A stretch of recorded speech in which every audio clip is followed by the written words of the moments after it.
After dropping my wife off at the international airport for her business trip, my 10-year-old daughter whispered from the back seat, "Daddy, we can't go home. I heard Mommy planning something that will happen to us tonight." So we hid. Parked 3 houses away from our own home lights, off hearts pounding. 10 minutes later, I went numb with horror. I really appreciate you being here today. Quick question, where are you watching from? Drop your location below. That opening raises something profound. How well do we truly know those closest to us? Important note, this is a fictional story created for entertainment, though the themes about trust and family offer meaningful insights. Let's dive in. My name is Graham Steele. I'm 56 years old, and I've spent most of my career as a chief electrical engineer designing safety systems for homes across Denver. I trust blueprints, clean circuits, and predictable outcomes. People not so much. But on that Thursday evening in late summer, I learned that the most dangerous thing in your life can be the person sleeping beside you. It was 6:30 p.m. when I pulled up to Denver International Airport. The wind off the Rockies had that sharp bite warning of autumn's approach. My wife Diane, 50 years old, composed beautiful in her navy blazer, sat in the passenger seat checking her phone. She was headed to a 3-day conference in San Francisco. Or so she said. "Call me when you land," I told her as we merged onto Peña Boulevard. "Of course," she replied without looking up. In the rearview mirror, I caught sight of our daughter Lily, 10 years old, hazel eyes, hands clasped tight in her lap. She stared out the window with an intensity that didn't match the suburban scenery rolling past. "You okay back there, sweetheart?" "I'm fine, Daddy." But she wasn't. I could feel it, that parental instinct that knows when something's wrong, even if you can't name it. Still, I figured she was just upset about her mother leaving. At the terminal, Diane kissed my cheek, quick, obligatory, then reached back to squeeze Lily's hand. "Be good for Daddy. I'll bring you something special from San Francisco." Lily nodded, but didn't smile. Diane grabbed her carry-on and disappeared through the sliding glass doors. The departure board flashed flight times. Normal. Everything felt so goddamn normal. I merged back onto I-70 classic rock, playing low on the radio. The plan was to drop Lily at my co-worker Andrew's house while I caught up on work emails. His daughter Sophie would keep Lily entertained. Easy. Predictable. Then we hit a red light at Quebec, and 56th, one of those Colorado lights that feels like it lasts forever. I was drumming my fingers on the steering wheel when I felt it. A small, trembling hand wrapped around my forearm. I looked down. Lily had unbuckled her seatbelt and leaned forward between the seats. Her fingers dug into my arm with surprising force. When I turned to face her, what I saw made my breath catch. Terror. Pure, unfiltered fear in her eyes. "Daddy," she whispered, voice shaking. "We can't go home tonight." I blinked. "What, Lily? What are you talking about?" "Please, Daddy, don't go home." Her voice cracked and suddenly tears were streaming down her face. "We can't be there tonight. Something bad is going to happen. Something really, really bad." I glanced in the rearview mirror, then back at her. My first instinct was to laugh it off. Maybe she'd watched too many scary movies or had a nightmare that felt too real. But the look on her face stopped me cold. "Lily, sweetheart, slow down. What do you mean we can't go home?" She was sobbing now, her whole body shaking. "There are bad men coming to our house tonight, Daddy. They're going to burn it down. Mommy arranged it. She said we're supposed to be inside when it happens. She said it would look like an accident, like the electrical system failed or something. But Daddy, it's not an accident. She planned it." The light turned green. Someone honked behind me, but I couldn't move. I sat there frozen, staring at my 10-year-old daughter as she fell apart in the back seat. "Lily, that's a very serious thing to say." Why would you? Because I saw her, Lily cried. Months ago, I saw Mommy kissing another man at a coffee shop near our house, and I've been hearing things, Daddy. Phone calls late at night when she thought I was asleep. She was talking about money, about insurance policies, about making it look like an electrical fire so nobody would ask questions. An electrical fire. My blood ran cold. That was my field. My entire career built on preventing exactly that kind of disaster. She said tonight, Lily continued, her voice dropping to a terrified whisper. She said it would happen while she's in San Francisco, so she'd have an alibi. She said we'd both be gone, and she'd get all the insurance money. She called it the only way out. Daddy, I'm so scared. Please, we can't go home. We just can't. Another honk. Louder this time. High beams flashed in my mirrors, but all I could hear was my daughter's voice telling me that the woman I'd married 19 years ago, the woman I'd suffered through 11 brutal years of IVF with, who'd sobbed with joy when Lily was finally born, had orchestrated our deaths like she was planning a dinner party. My hands were shaking on the steering wheel. Every logical part of my brain was screaming that this couldn't be real. Kids misunderstand things. They overhear conversations out of context. Maybe Lily had a bad dream and couldn't separate it from reality. But then I looked at her face again. Really looked at her. At the way her eyes were pleading with me to believe her, to finally pay attention. After all those years, I'd been too buried in circuit diagrams and project deadlines to notice what was happening in my own home. And something clicked. I pulled over to the shoulder of the road, put the car in park, and twisted around in my seat to face her directly. Lily, I said quietly, reaching back to take both her trembling hands in mine. I believe you. Her face crumpled with relief. You do. I do. I squeezed her hands gently. And you're right. We're not going home. But we're not going to Andrew's house either. Then where? We're going back to our neighborhood. I said, my engineer's brain already working through the logistics. But we're not going inside the house. We're going to park somewhere they won't see us. Somewhere we can watch. And we're going to wait. But what if the bad men come?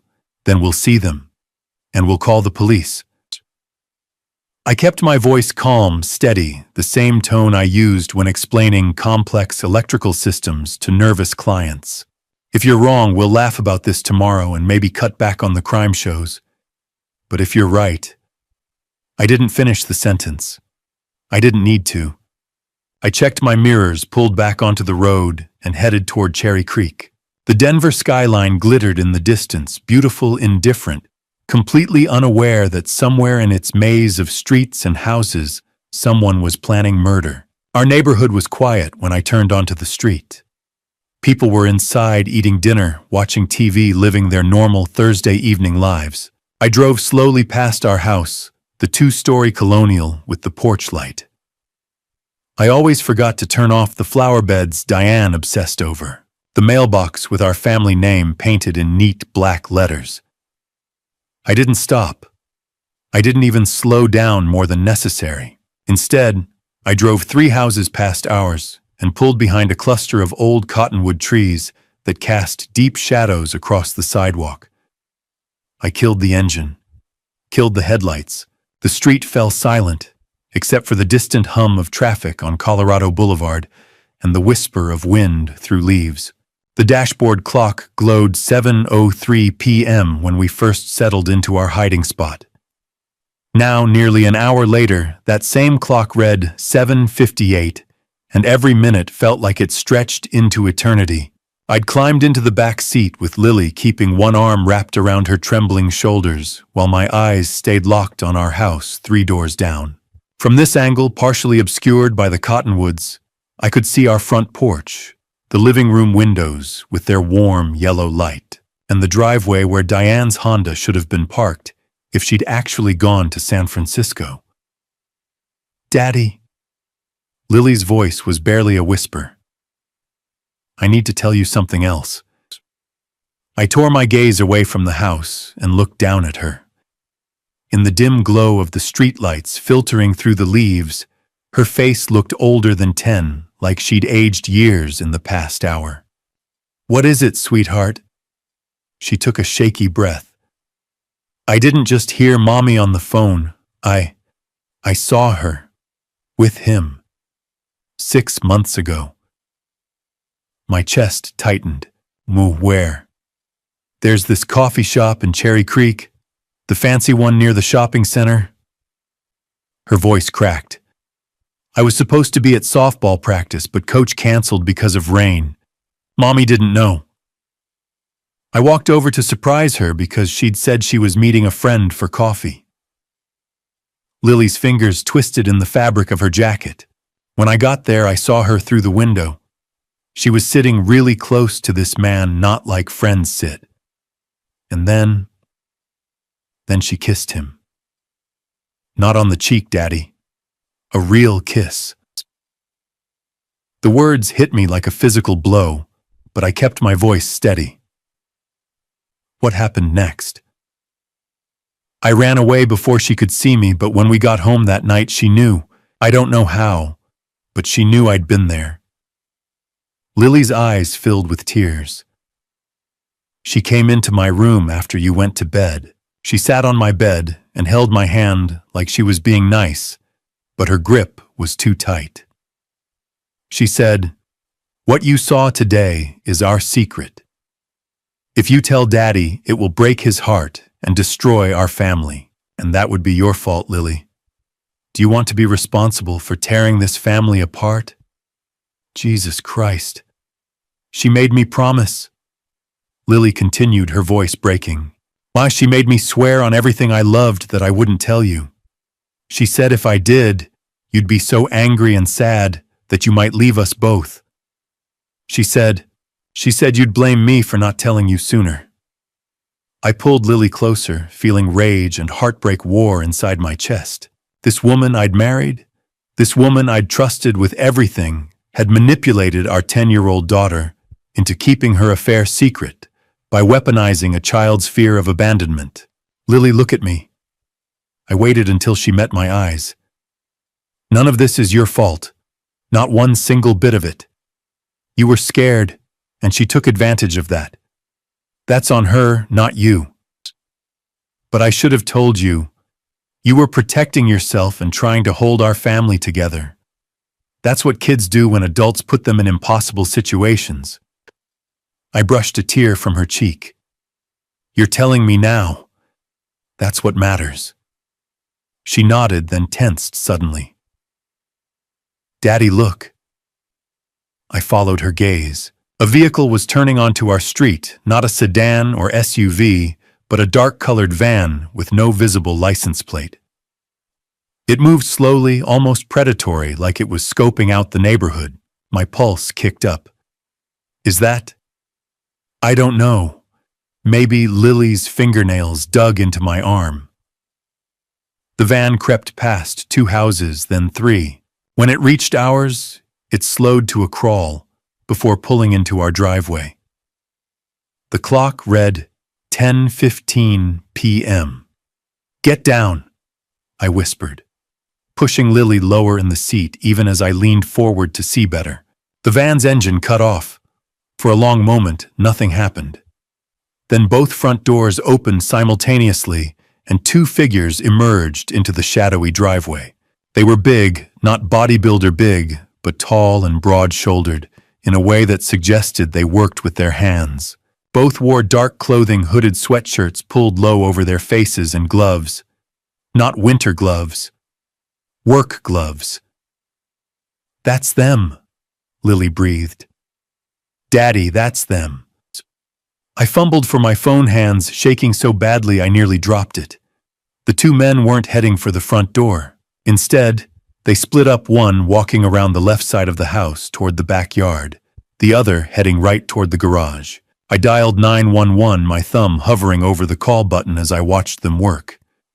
The one near the garage crouched low near the foundation. The other disappeared around back. The call connected. 911, what's your emergency? I kept my voice low and steady. There are 2 men breaking into a house at our address on Maple Street in Cherry Creek. I think they're going to set it on fire. Sir, can you... I hung up. No name, no callback number that could be easily traced back to me in real time. If this went south, I needed the investigation to follow the evidence, not get tangled up in questions about why I was hiding in a car down the street. From this distance, I couldn't make out exactly what they were doing. Just dark shapes crouching near the foundation hands, moving in quick, deliberate motions. The one who'd gone to the back reappeared and jogged to the van, opening the rear doors briefly before returning to join his partner near the garage. Then I saw it, the flicker of a lighter. "Oh, God," I whispered. The flame caught immediately. It wasn't dramatic at first, just a small orange glow at the base of the garage. But within seconds it spread with terrifying speed, racing up the wooden siding like it had been doused in accelerant.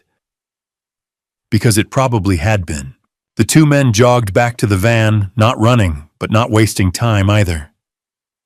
They climbed in, started the engine, and pulled away down the street without headlights. Professional. Practiced. Daddy, I see it. The fire was climbing now, eating through the garage door and licking at the first-floor windows. In the distance, I could hear sirens. The 911 call had gotten through fast, thank God.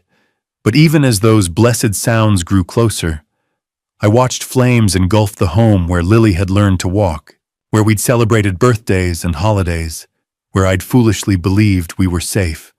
The fire truck rounded the corner, lights blazing red and white against the night sky. Neighbors were emerging from their houses, now cell phones out, voices raised in shock and concern. I pulled Lily tight against my chest, feeling her whole body shake with silent sobs. "We're safe," I murmured into her hair, watching firefighters pour from their truck and start unspooling hoses. "We're not in there. You saved us, Lily. You saved us both." She turned her face into my shoulder. "I was so scared you wouldn't believe me." "I believe you, sweetheart. I believe you." By 10:45 p.m., our street had transformed into chaos. Fire trucks blocked Maple Street lights, strobing through smoke-filled darkness. Firefighters shouted orders while battling the blaze consuming our home. Neighbors clustered on sidewalks, watching in horror. The air reeked of burning wood and melted plastic. I was still holding Lily in our SUV 3 houses down when I heard tires squealing. Headlights raced down the street, weaving around fire trucks before slamming to a stop.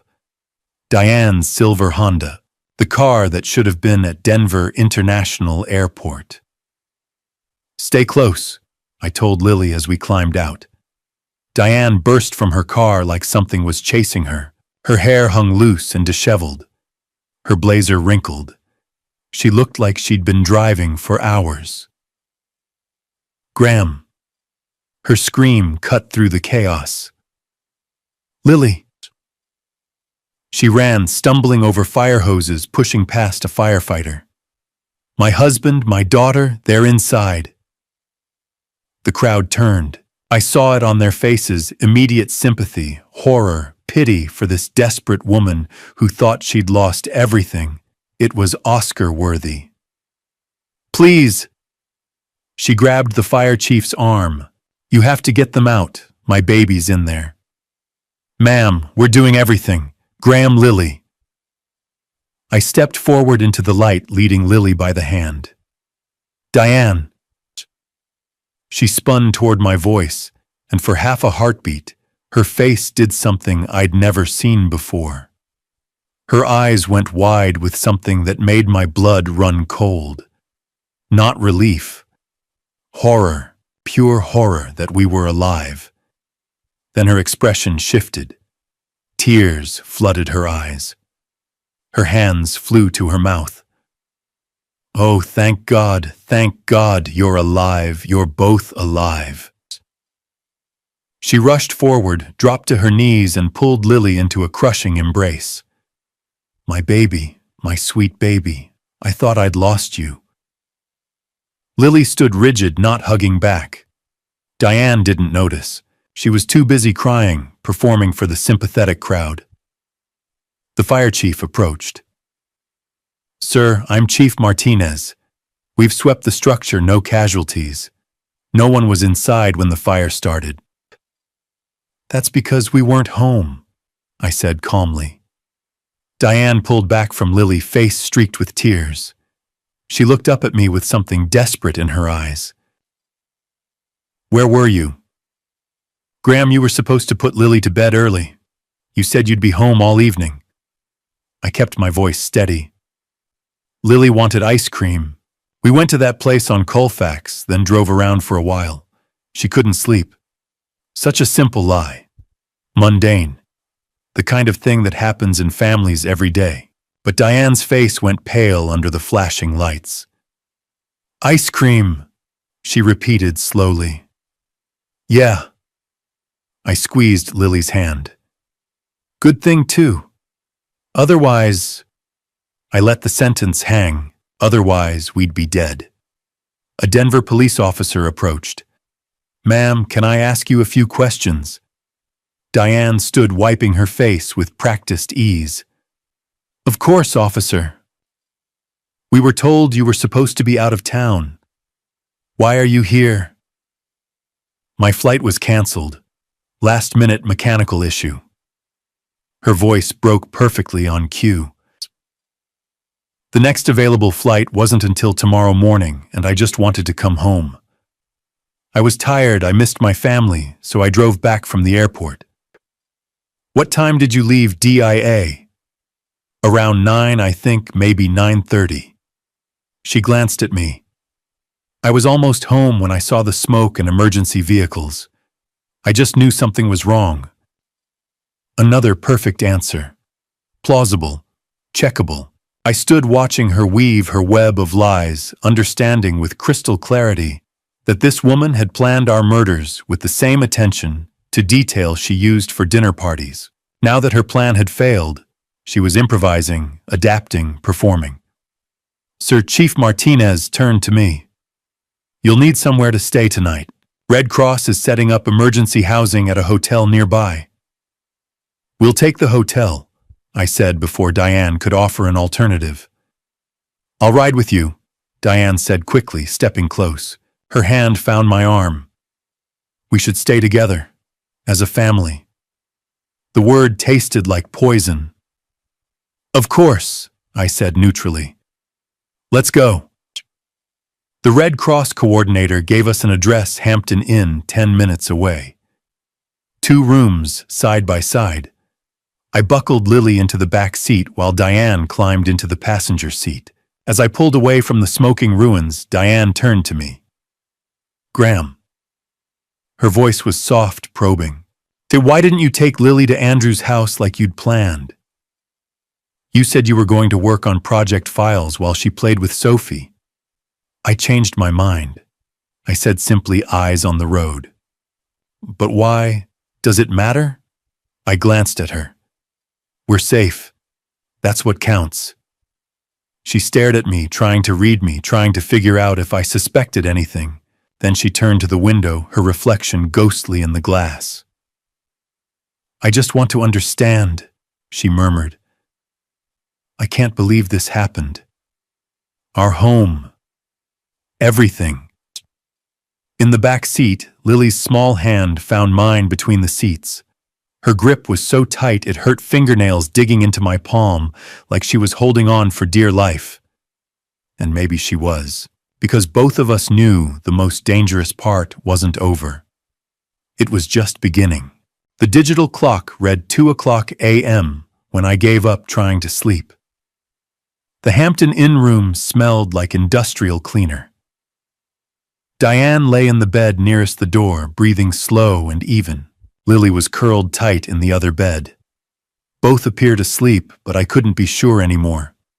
Every time I closed my eyes, I saw flames, and worse, that flash of horror on Diane's face when she'd realized we were alive. I needed proof. Real, undeniable proof. Moving quietly, I crossed to the desk where Diane had dropped her keys. I picked them up slowly, waiting for any change in her breathing. Nothing. I slipped out, letting the door close with the softest click. The drive back took 12 minutes. When I turned onto Maple Street, our house stood as a blackened skeleton still smoldering. The smell of smoke hung heavy, and there sat Diane's silver Honda exactly where she'd left it during her performance. I parked a block away and walked back. The neighborhood was silent. No police, no investigators. They'd return at first light. I approached her car, looking over my shoulder. My hands shook as I fitted her key into the trunk lock. It opened with a soft click. At first glance, everything looked normal. Grocery bags, first aid kit, jumper cables. But I knew Diane. If there was evidence, it would be hidden but accessible. I lifted the carpeted mat covering the spare tire well. There it was, a cheap prepaid burner phone. I pressed the power button. It lit up, no password. The text thread made my blood run cold. Unknown number done. 65,000 wired, Diane half now. Half when confirmed. Unknown number. What about the kid, Diane? Collateral damage acceptable. Collateral damage. My daughter. My Lily. Reduced to a military phrase. I gripped the trunk edge to steady myself. Then I pulled out my phone and started photographing everything. Every text, every detail, every timestamp. I kept digging. Beneath the burner phone was a manila folder. Inside were documents, printouts, handwritten notes. The first thing I recognized was my own work. Electrical blueprints for our house. The schematics I'd drawn 3 years ago. My signature at the bottom. But someone had made additions. In Diane's sharp handwriting were notes in the margins. Technical notes about overload points, about which circuits could be shorted, about creating cascading failure that would look accidental. She'd studied my work like a murder manual, learned enough to explain exactly how to burn down our house and make it look like my design flaw. The irony was sickening. I photographed every page, capturing her handwriting clearly. Then I found the insurance documents, recent, updated 3 months ago. I'd signed them without looking, trusting Diane when she said our coverage needed updating. Life insurance for Graham Steele, $4.5 million. Life insurance for Lily Steele, $650,000. Property insurance for the house, $1.7 million. Beneficiary on all Diane Steele. Total payout if we died, nearly $7 million. That's what she'd calculated we were worth dead. I stood there in the darkness, looking at documents proving she'd spent months planning our murders with the efficiency of an accountant. She'd researched, prepared, put it all together piece by piece. And she'd almost succeeded. I photographed the insurance documents, making sure every number was visible. Then I carefully replaced everything exactly as I'd found it, and closed the trunk. No evidence I'd been here. When I slipped back into the hotel room at 3:30 a.m., Diane was still motionless, either asleep or very good at faking it. I didn't go back to bed. Instead, I went into the bathroom, closed the door, and sat on the cold tile floor. In the harsh fluorescent light, I scrolled through the photos again.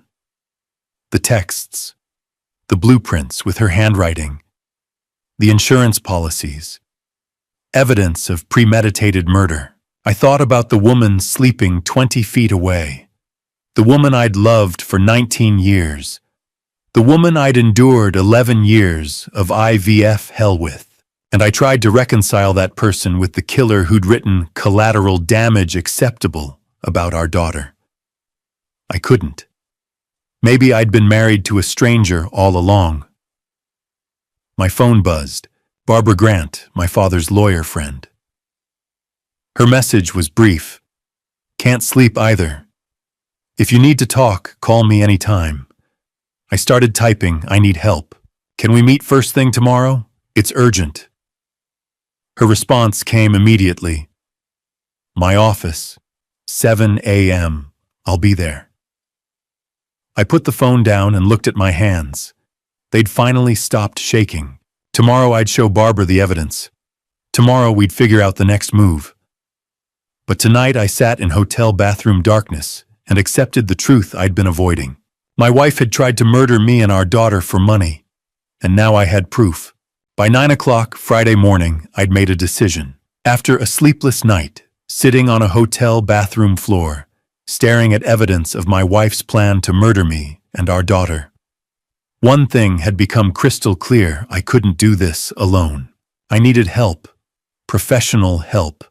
I left Diane at the hotel with Lily, told her I needed to handle some insurance paperwork and would be back in a few hours. She'd looked at me with those searching eyes, trying to read whether I suspected anything, but I'd kept my face neutral.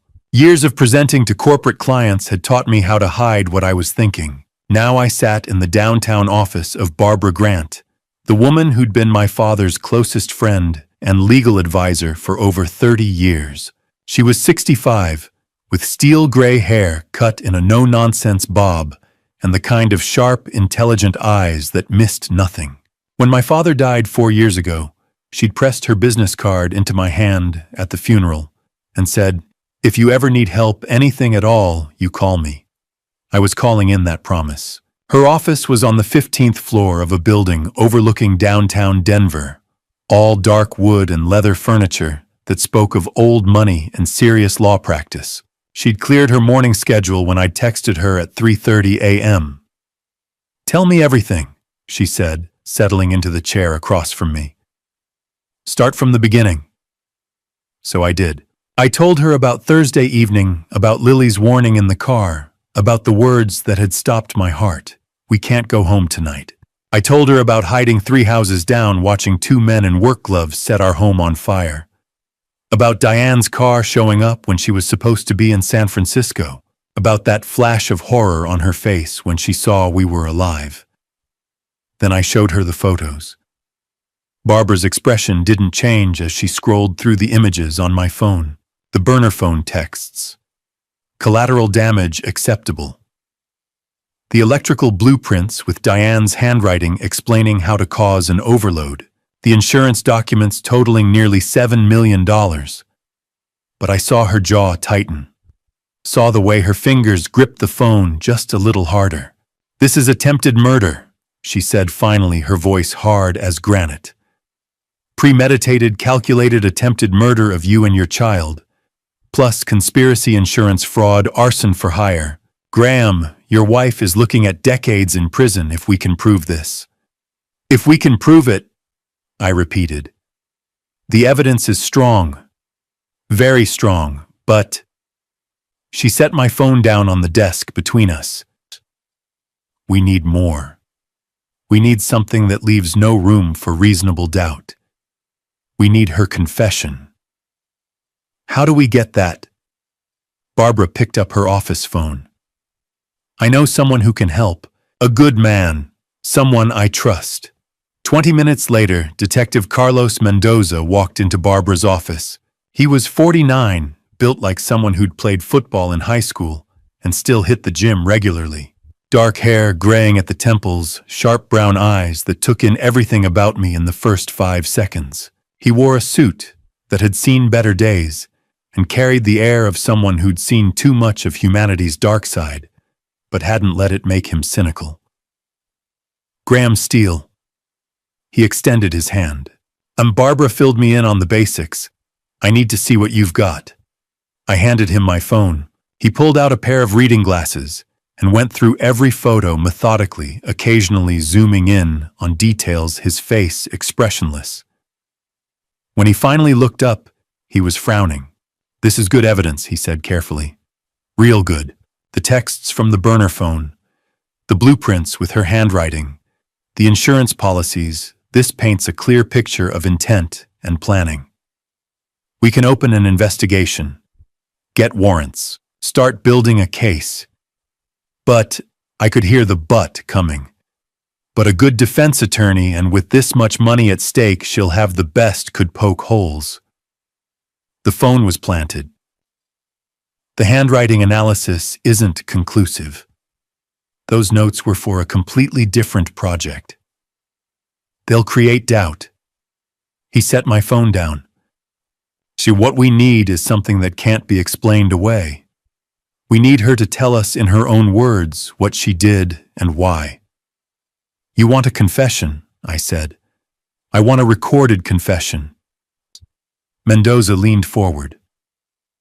Colorado is a one-party consent state for recording conversations. That means if you're part of the conversation, you can legally record it without the other person's knowledge. What I'm suggesting is that you wear a wire, a recording device, and confront your wife. Get her to admit what she did. The room felt suddenly cold. Confront her. Just walk up and ask if she tried to kill me. Not quite that direct, Barbara interjected. You'd need to be strategic. Make her think you know enough that denying it is pointless, but not so much that she shuts down completely. It's a delicate balance. It's also dangerous, Mendoza added bluntly. Graham, I won't sugarcoat this. If she realizes what you're doing, if she figures out you're recording her, she could run. Worse, she could panic. People do unpredictable things when they're cornered. I thought about Diane's face at the fire scene. That flash of horror when she'd seen us alive.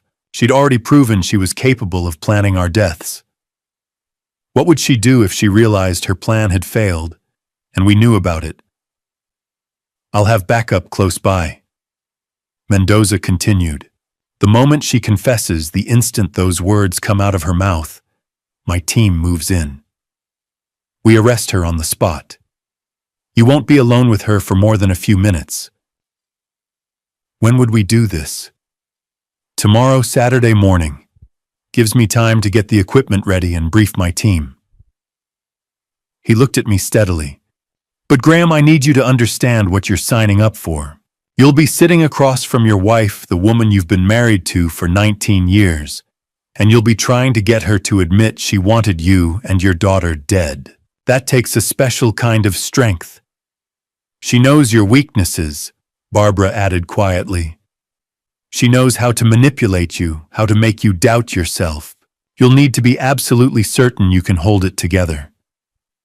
I thought about Lily, about how she'd carried the weight of Diane's threats for 6 months, terrified into silence by a woman who was supposed to protect her, about how my daughter had found the courage to tell me the truth, even though she was afraid I wouldn't believe her.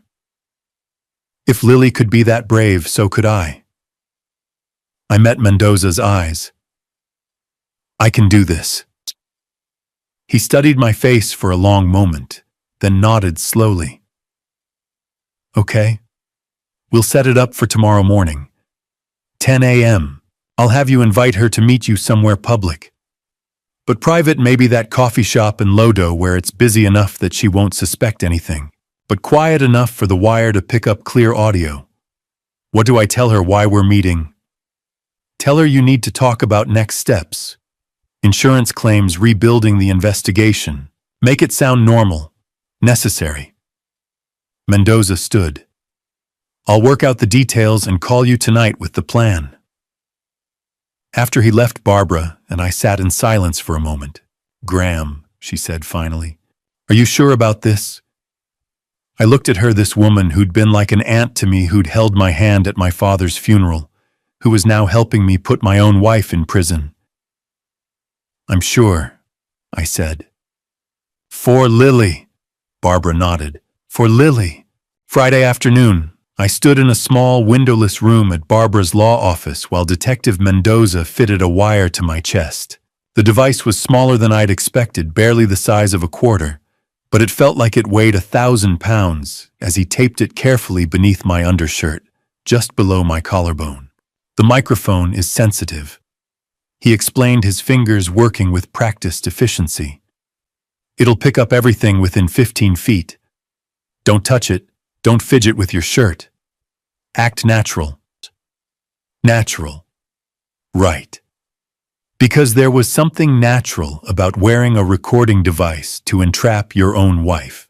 Barbara sat across from us in a leather chair, watching with the sharp attention of someone who'd spent decades in criminal law. Remember, Graham, the key is to not lead too much. Don't put words in her mouth. Ask open-ended questions. Give her room to talk, and she'll fill that room with truth or lies.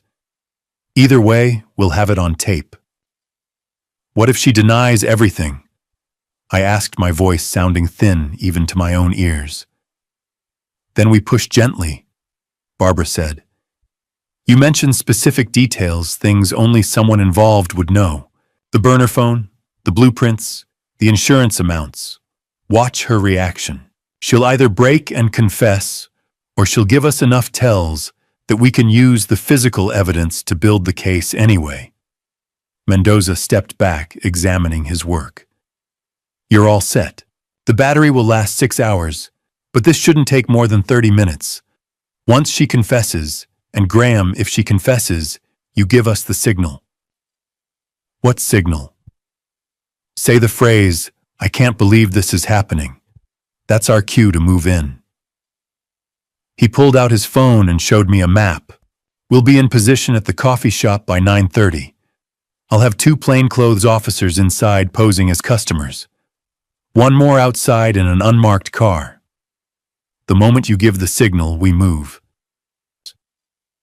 I stared at the map. Lodo, lower downtown Denver, was busy on Saturday mornings.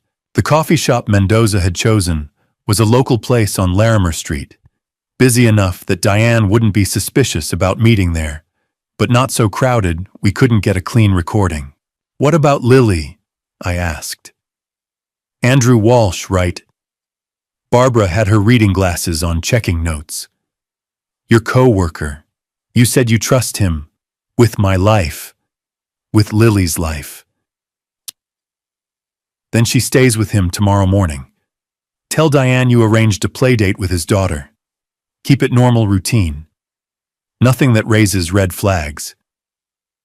I nodded, but my hands were shaking. Barbara noticed. Graham. She stood and put her hand on my shoulder. I know this is terrifying, but you need to understand something. Diane is going to try to manipulate you. That's what she does. She's had 19 years to learn how to read you, how to push your buttons, how to make you doubt yourself. I know. Do you? Her grip tightened. Because the woman you're going to face tomorrow isn't the woman you married. She might look like her, sound like her, but she's someone who calculated the dollar value of your deaths and decided it was worth it. Don't forget that. No matter what she says, no matter how she cries or begs or tries to explain, don't forget what she did. The words settled into my chest like stones. Mendoza handed me a sheet of paper. I wrote down some questions. Not a script, don't memorize these word for word, but use them as a guide. Start casual. Ask about the flight cancellation. Then gradually work your way toward the hard questions. I scanned the list. Why were you really at the airport? Who did you meet there? What were you planning? And then near the bottom, tell me about Brett. Who's Brett? Mendoza asked, noticing my reaction. The man Lily saw her kissing at the coffee shop 6 months ago, I said. I don't know his last name. Don't even know if Brett is his real name. But he's part of this. He has to be. Good. Mendoza nodded. Use that. Bring him up. See how she reacts. We spent the next 2 hours going over scenarios. What if Diane walked out? What if she got violent? What if she realized I was wearing a wire? Mendoza had answers for everything. Contingency plans stacked on contingency plans. But none of it made me feel better. By the time we finished, the sun was setting outside Barbara's office windows, painting downtown Denver in shades of orange and gold. I felt exhausted, wrung out like I'd already lived through tomorrow and survived it. Go back to the hotel, Barbara said. Try to act normal. Don't give her any reason to suspect. And tomorrow morning, I asked. Tomorrow morning, Mendoza said. You text her around 8. Keep it simple. Hey, can we meet at that coffee shop on Larimer 10 o'clock? I need to talk about next steps. Make it sound routine, boring even. I practiced the message in my head. Casual, normal. The kind of text a husband sends his wife when they're dealing with the aftermath of losing their home. Not the kind of text you send when you're about to destroy her life. That night, I lay awake in the hotel room, staring at the ceiling. Diane was asleep or pretending to be in the bed next to mine. Lily was curled up small in the other bed, her breathing soft and even. At 7:45 a.m., I typed out the message exactly as Mendoza had suggested. Hey, can we meet at that coffee shop on Larimer at 10? I need to talk about insurance stuff and next steps. Just us. I hit send before I could second-guess myself. The response came 3 minutes later. Just one word, okay. I stared at that tiny word on my screen. 2 letters that might as well have been a signed confession or a death warrant depending on how tomorrow morning went. I looked over at Lily, still sleeping, her small hand tucked under her cheek. She'd saved us once by being brave enough to tell the truth. Now it was my turn to be brave. My turn to make sure she was safe. My turn to end this. This might be the last night I'd ever think of Diane as my wife. Tomorrow she'd just be the woman who tried to kill us. Graham is about to face Diane wearing a wire, knowing one wrong word could ruin everything. If you're invested, drop a comment sharing your thoughts. I'd love to know you're here. Quick reminder, this narrative includes dramatized elements for storytelling purposes. If that's not your preference, feel free to pause here. Let's see what happens. 10 o'clock, Saturday morning. The coffee shop on Larimer Street was crowded with the weekend brunch crowd, professionals on laptops, couples sharing pastries, the hiss of espresso machines. Normal people doing normal things, unaware that in one corner, a marriage was about to end in handcuffs. Diane sat near the window, gray cardigan over a white blouse, minimal makeup, making her look tired and vulnerable. The grieving wife whose home had burned down. The performance continued. I spotted 2 of Mendoza's officers, a woman at the counter reading a newspaper, a man in a Broncos hoodie near the door. They didn't look at me as I walked past. The wire under my shirt felt like it was burning. Graham, Diane said softly as I sat down. I'm so glad you wanted to meet. Where's Lily? Her first question cutting me off. With Andrew, playdate with Sophie. I kept my voice calm. I thought she needed some normalcy. Something flickered in her eyes. Relief, disappointment. She nodded and reached for her latte. I didn't waste time. Diane, I know everything. Her hand froze halfway to setting down her cup. Know what? I leaned forward, maintaining eye contact. About the burner phone in your car trunk. About the electrical blueprints with your handwriting explaining how to cause an overload. About the $65,000. And I know about Brett. The coffee shop noise seemed to recede. Diane set down her cup carefully, like diffusing a bomb. I don't... She started, then stopped. Graham, I don't know what you think. Don't. Don't lie to me. Not now. Silence stretched between us. Around us, life continued, espresso hissing, someone laughing, a phone buzzing. At our table, everything had stopped. Then Diane sighed, a long, deep exhalation that deflated her entire body. When she looked up, the mask was gone. No more grieving wife. Just her. The real her.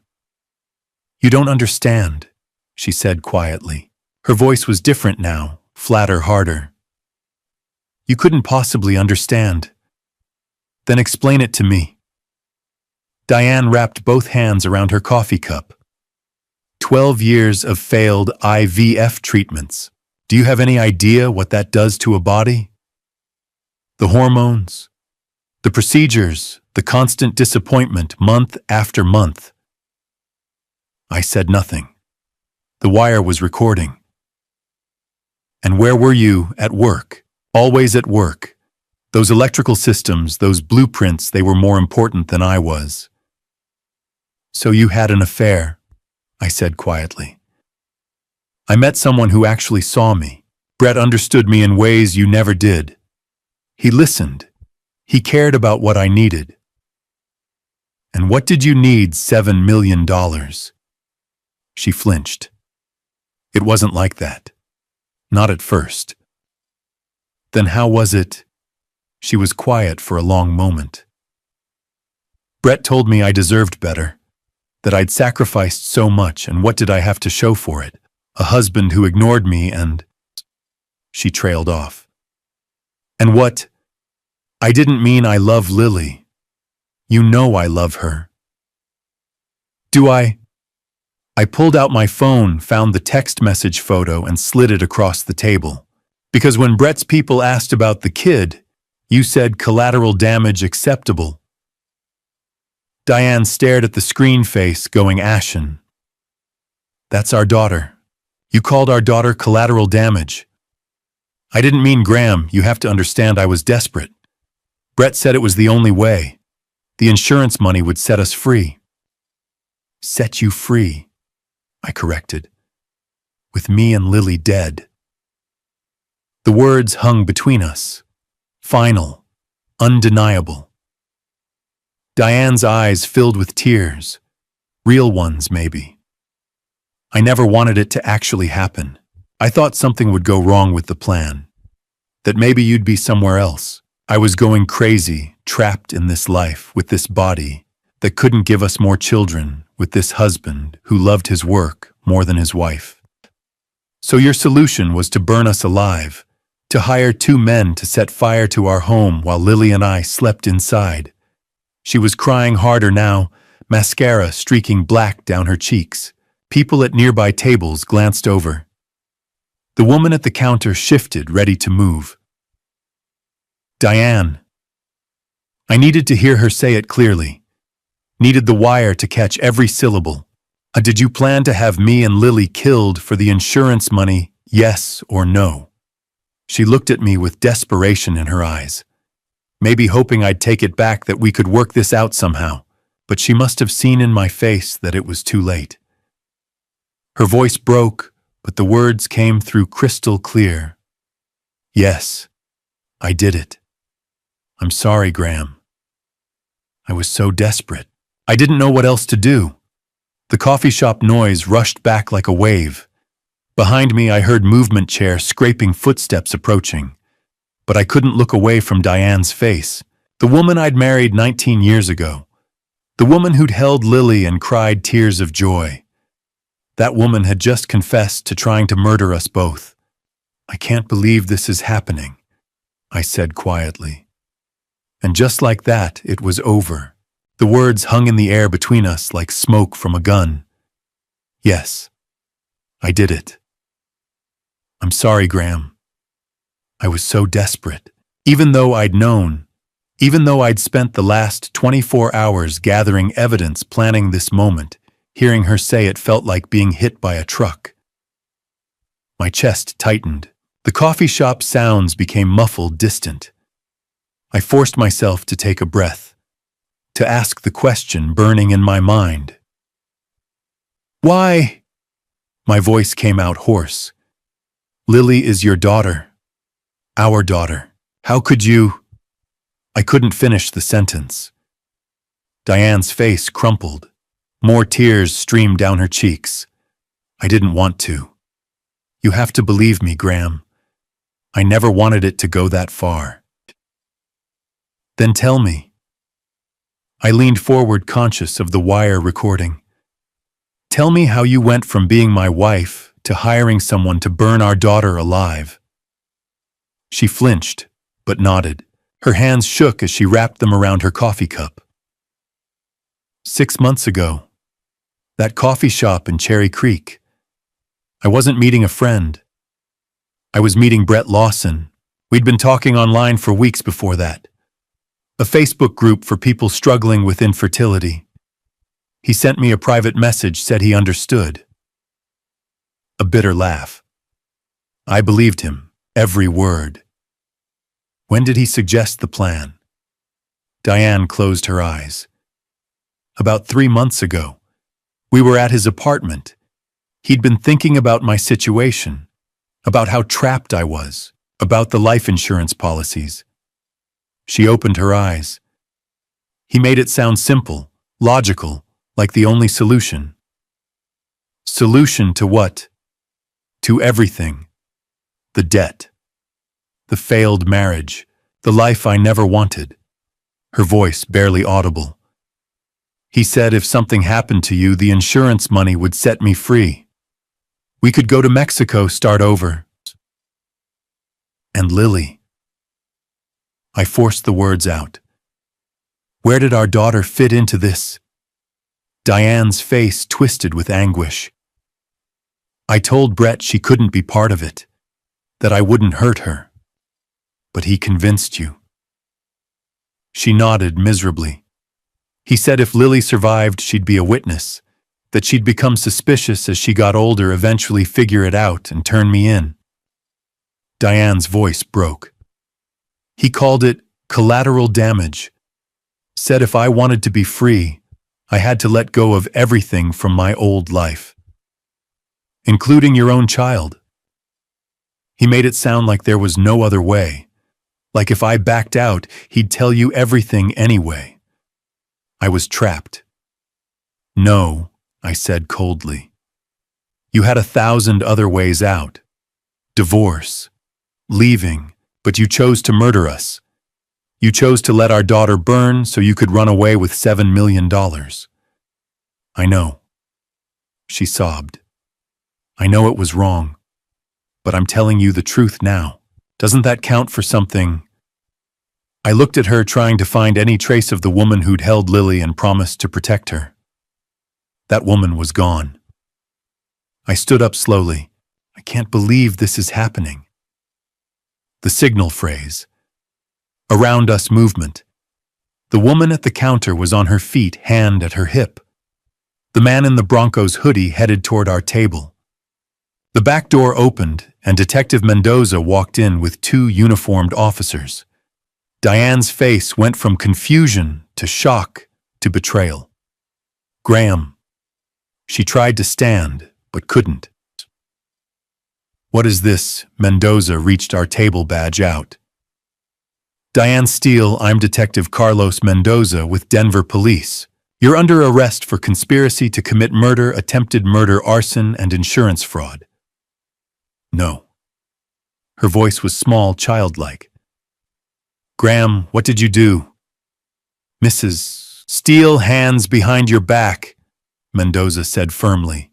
You set me up. You wore a wire. Diane's eyes locked on mine. We're married. You can't testify, spousal privilege. Only if I invoke it, I said quietly. I don't. A uniformed officer pulled her arms back. The handcuffs clicked into place, with an echo through the now silent coffee shop. You have the right to remain silent, Mendoza began.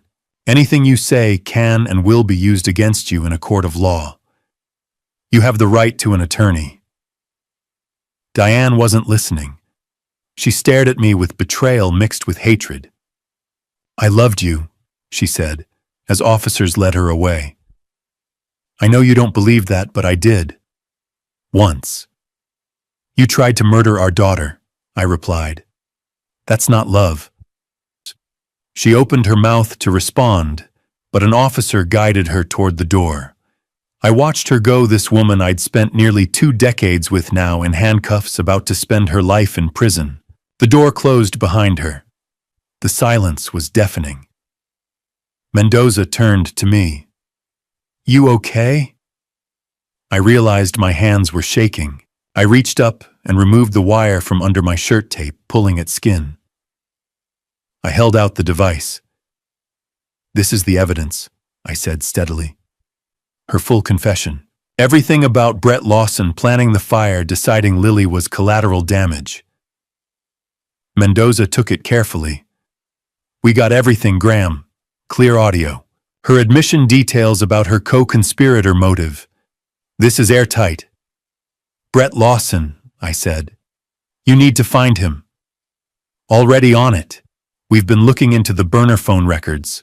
We'll have him in custody before day's end. I nodded numbly. Around us, the coffee shop slowly returned to normal.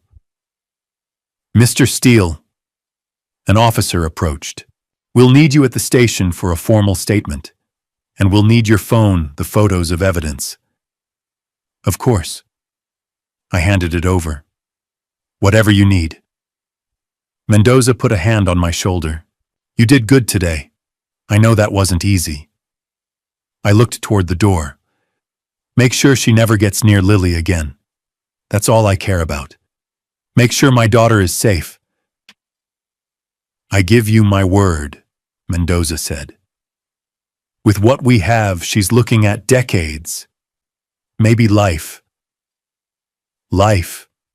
The word should have brought relief. Instead, I felt hollow. My personal phone buzzed. A text from Andrew Walsh. Lily's asking about you. Everything okay? I typed back, on my way. Tell her Daddy will be there in 20 minutes. I looked at Mendoza. Can I go to my daughter? Go, he said gently. We'll contact you later about the statement. I walked out of that coffee shop into the bright Colorado morning, leaving behind the wreckage of my marriage and stepping into an uncertain future. But for the first time in days, I could breathe, because Lily was safe. And that was all that mattered. Less than an hour after Diane was taken into custody, Detective Mendoza was already on the move. He'd assembled a tactical team and was heading to Capitol Hill to an address they'd pulled from the burner phone records, Brett Lawson's apartment. I wasn't there for the arrest, but Mendoza told me about it later, and I've replayed the scene in my mind 100 times since. They found Brett in a third-floor walk-up on Emerson Street, one of those old Denver buildings with creaky stairs and thin walls.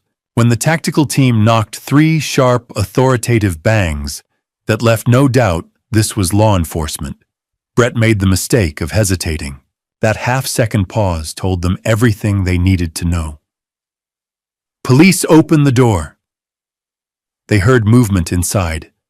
Footsteps, then silence. Mr. Lawson, we have a warrant. Open the door or we're coming in. More silence. Then finally, the sound of a deadbolt sliding back. Brett Lawson opened the door looking exactly like a man who knew his world was ending. He was 42 years old, average height, the kind of forgettable face that would blend into any crowd. That was probably his greatest asset as a con man. There was nothing remarkable about him. Nothing that would make you remember him or suspect him, except for the half-packed suitcase on the bed behind him. Brett Lawson. Mendoza stepped forward, badge out. I'm Detective Mendoza, Denver Police. We need to talk to you about Diane Steele. Brett's face went carefully neutral. I don't know anyone by that name. Really? Mendoza's voice was dry. That's interesting because we have about 200 text messages between you and her on a burner phone. We also have a recording of Mrs. Steele explaining in detail how you convinced her to murder her husband and daughter for insurance money. The neutrality cracked. Brett's eyes darted to the suitcase, to the door, calculating his chances. Don't even think about it, one of the tactical officers said quietly, hand on his weapon. Brett Lawson, you're under arrest for conspiracy to commit murder, solicitation of murder, and insurance fraud. Mendoza gestured to the officers. Search the place. What they found was damning. In the suitcase, $32,500 in cash, neatly bundled in stacks of hundreds. Exactly half of the $65,000 Brett had promised to pay the arsonists. The other half, presumably, was waiting to be paid after confirmation that Graham and Lily were dead. In a desk drawer, a fake passport under the name Brandon Fletcher, complete with Brett's photo but listing his age as 35 and his place of birth as San Diego. On his laptop, a one-way plane ticket to Las Vegas departing that evening at 7:15 p.m. From there, another ticket to Tijuana, Mexico, and a reservation at a resort in Cabo San Lucas for 2 people checking in Monday morning. Brett had been hours away from disappearing. At the station, Brett initially stuck to his denials. He didn't know Diane. He'd never been to Cherry Creek. The money was his savings. The fake passport was just something he'd bought as a joke years ago. Then Mendoza played the recording from the coffee shop. Diane's voice clear as a bell through the interrogation room speakers. "Brett told me I deserved better. He said if something happened to you, the insurance money would set me free. We could go to Mexico, start over. And later, he called it collateral damage. He said if I really wanted to be free, I had to be willing to let go of everything from my old life." Brett's face went white. "Still don't know her?" Mendoza asked mildly. Brett's lawyer, a public defender who'd been assigned 30 minutes earlier, leaned over and whispered urgently in his ear. When Brett looked up again, the fight had gone out of him. "I want a deal." "A deal." Mendoza leaned back in his chair. "You tried to have a 10-year-old girl burned alive. Why would I give you a deal? Because I can give you the guys who were actually going to do it." Brett's voice was flat now, all pretense gone. "The 2 men who set the fire. I know their names. I know where they are. And I can prove I hired them." Mendoza and his partner exchanged glances. Then Mendoza pulled out a notepad. "Talk." Brett talked. The arsonists were Danny Ward, 31, and Craig Donnelly, 29. Small-time criminals Brett had met through his gambling connections.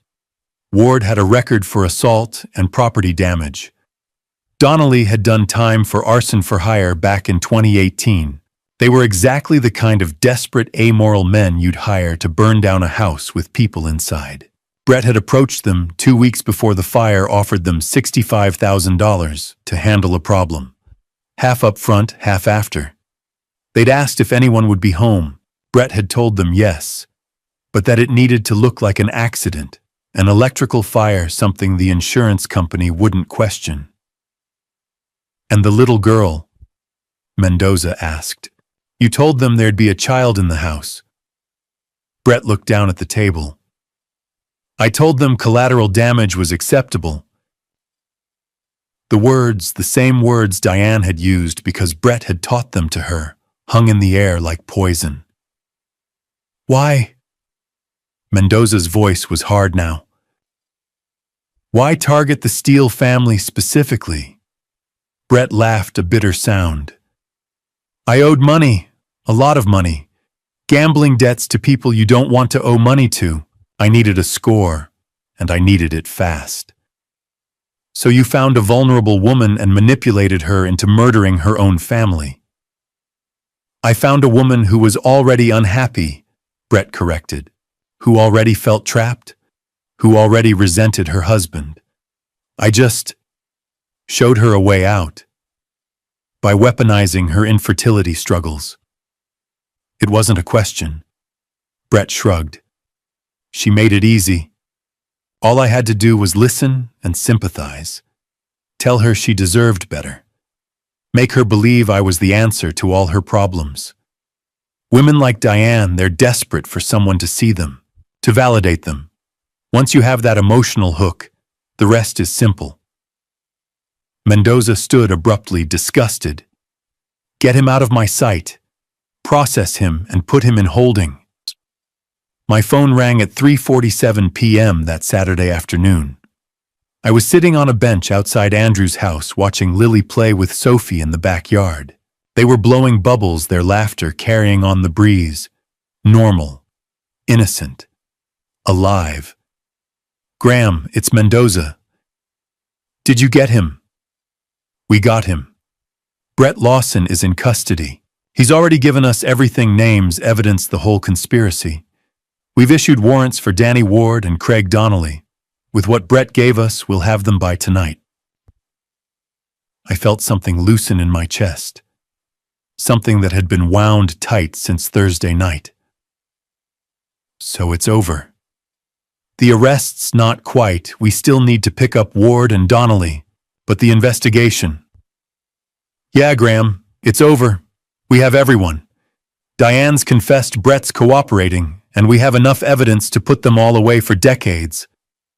A pause. Lily is completely safe now. That's what you wanted to know, right? Yeah. My voice came out rough. That's what I wanted to know. After we hung up, I stayed on that bench just breathing, letting it sink in. It was over. My daughter was safe, and the weight I'd been carrying since Thursday night, the fear, the vigilance, the constant calculation of how to protect Lily from her own mother, finally lifted.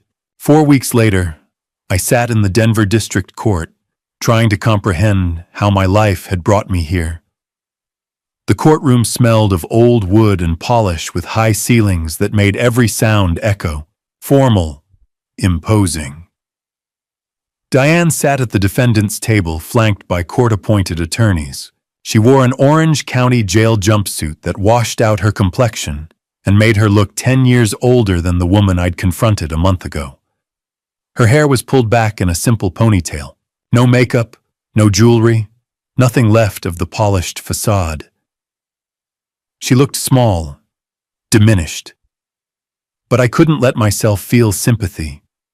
The gallery was packed with reporters and onlookers. Barbara Grant sat behind me, a steady presence. Lily wasn't here, she was, with Andrew's family being a kid.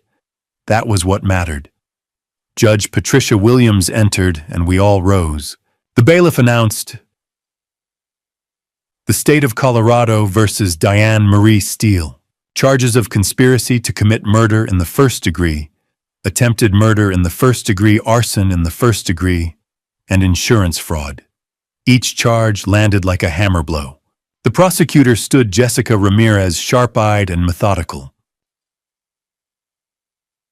"Your Honor, the state will show that the defendant conspired with her lover Brett Lawson to murder her husband Graham Steele and her 10-year-old daughter Lily Steele. The motive was financial, approximately $6.25 million in life insurance."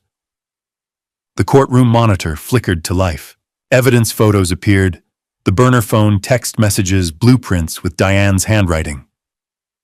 The defendant didn't just agree to this plan.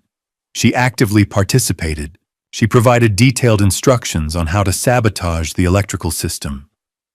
She agreed that her own daughter's death was, quote, collateral damage acceptable. A murmur rippled through the gallery. On the screen, they played the coffee shop audio. My voice. "Did you plan to have me and Lily killed for the insurance money?" Diane's voice clear despite tears. "Yes, I did it. I'm sorry, Graham. I was so desperate." Silence. Ramirez continued. "The defendant has indicated she wishes to enter a plea. The state has agreed to remove the death penalty in exchange for a guilty plea to all charges." Judge Brown looked at Diane. "Mrs. Steele, you understand that by pleading guilty, you're waiving your right to a trial." Diane stood wobbling. "Yes, Your Honor." "How do you plead?" A long pause. Then, "Guilty, Your Honor, to all charges." The gallery erupted in whispers. Judge Brown banged her gavel. "We'll proceed to sentencing, but first arguments regarding mitigating circumstances." Diane's defense attorney, Robert Smith, stood. "Your Honor, my client suffered 11 years of failed fertility treatments. The physical and emotional toll was immense. She was vulnerable, isolated, and that vulnerability was exploited by Brett Lawson, a career criminal who specifically targeted her. He displayed documents. Mr. Lawson has a history of targeting wealthy, emotionally vulnerable women. Mrs. Steele was manipulated, groomed into believing this was her only escape. Ramirez cut in sharply. Your Honor, the defense wants you to see Mrs. Steele as a victim. She's not. Yes, Brett Lawson manipulated her. But at every step, Diane Steele had choices. And most damningly, she pointed at the screen showing Diane's handwritten notes on electrical blueprints. She chose to sit down and detail exactly how to burn down her home with her family inside. Ramirez's voice rose. The defendant drew these diagrams herself. She used her husband's work plans designed to keep their family safe and turned them into a murder weapon. When asked about her daughter, she didn't say no. She said collateral damage was acceptable. The words hit like blows. Diane flinched with each one. This wasn't a momentary lapse. This was months of planning. Months of lying. Months of looking her daughter in the eye, knowing she'd ordered that child's death. That's not someone who deserves leniency. Judge Brown made notes. I'll take these arguments under consideration. We'll recess until tomorrow for testimony from investigating officers. Court is adjourned. The gavel banged. I watched bailiffs lead Diane away. She looked back, once eyes finding mine. I saw something there, regret maybe. Or just realization there was no going back. I turned away first. Outside, Mendoza caught up with me. Tomorrow I testify. You don't have to be there. I'll be there, I said. For Lily. Mendoza nodded. For Lily. I drove back to our rental in Highlands Ranch in silence. Small, temporary, but safe. Clean. Ours. When I arrived, Andrew had already dropped Lily off. She was doing homework, backpack spilled across the floor. Daddy! She jumped up and hugged me. I held her tight, breathing in strawberry shampoo. Hey, sweetheart. How was school? Good. We learned about fractions. They're weird. I laughed despite everything. Yeah, they are. She pulled back, looking up with serious eyes. Was it bad today, at court? I'd promised to tell her age-appropriate truth. It was hard, but it's almost over. Soon we can stop thinking about this and just start over. She nodded solemnly. A new beginning. A new beginning, I confirmed. Just you and me, kid. We're going to be okay. And for the first time in weeks, I actually believed it. The second week began with a ghost taking the witness stand. Brian Paul Fletcher adjusted his microphone with practiced ease, the kind of calm that comes from years of lying professionally. The man we'd known as Brett Lawson no longer existed, dissolved into court records, showing 3 active federal warrants across California, Arizona, and Nevada. 7 years of fraud, dozens of victims, and now 20 years in federal prison in exchange for every detail. The prosecutor wasted no time. How did you identify Mrs. Steele as a potential target? Fletcher's answer came smooth as silk. Social media reconnaissance, Mrs. Steele maintained an active presence on infertility support forums, extremely vulnerable demographic. Her LinkedIn profile identified her husband's position at Denver Power Systems. Public property records showed their Cherry Creek address and approximate home value. Life insurance databases are surprisingly accessible if you know where to look. He described hunting my wife the way an accountant might discuss portfolio diversification. Walk us through your approach. I joined a Facebook grief counseling group under a fabricated identity, someone who'd experienced child loss and understood their pain. 3 months of building rapport through private messages, shared vulnerabilities, manufactured connection. When I suggested meeting in person, she agreed immediately. The coffee shop. 6 months ago. Everything Lily had witnessed suddenly clicked into sharper focus. Mr. Fletcher, had you attempted this particular scheme before? His expression didn't change. 3 times prior to Mrs. Steele. The gallery stirred. Judge Patricia Morrison let the moment breathe before allowing the prosecutor to continue. Please describe these previous attempts. What followed felt like watching someone dissect human desperation with clinical precision. Jennifer Martinez, Phoenix, summer of 2019, married to a commercial real estate developer, 5 consecutive IVF failures. Family relationships deteriorated. Fletcher had spent 4 months building trust, introducing fantasies of freedom, hinting at financial escape routes. When he finally suggested staging her husband's death as an accident, she'd recoiled immediately, threatened to contact authorities. Rebecca Huang, San Diego, fall of 2021. Wife of a software executive, 8 years of fertility treatments, crushing medical debt. Same methodical grooming. Same slow escalation.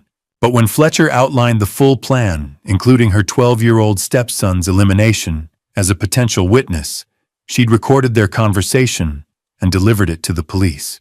Amanda Richardson, Scottsdale, spring of 2022, surgeon's spouse, multiple late-term pregnancy losses, psychiatric medications.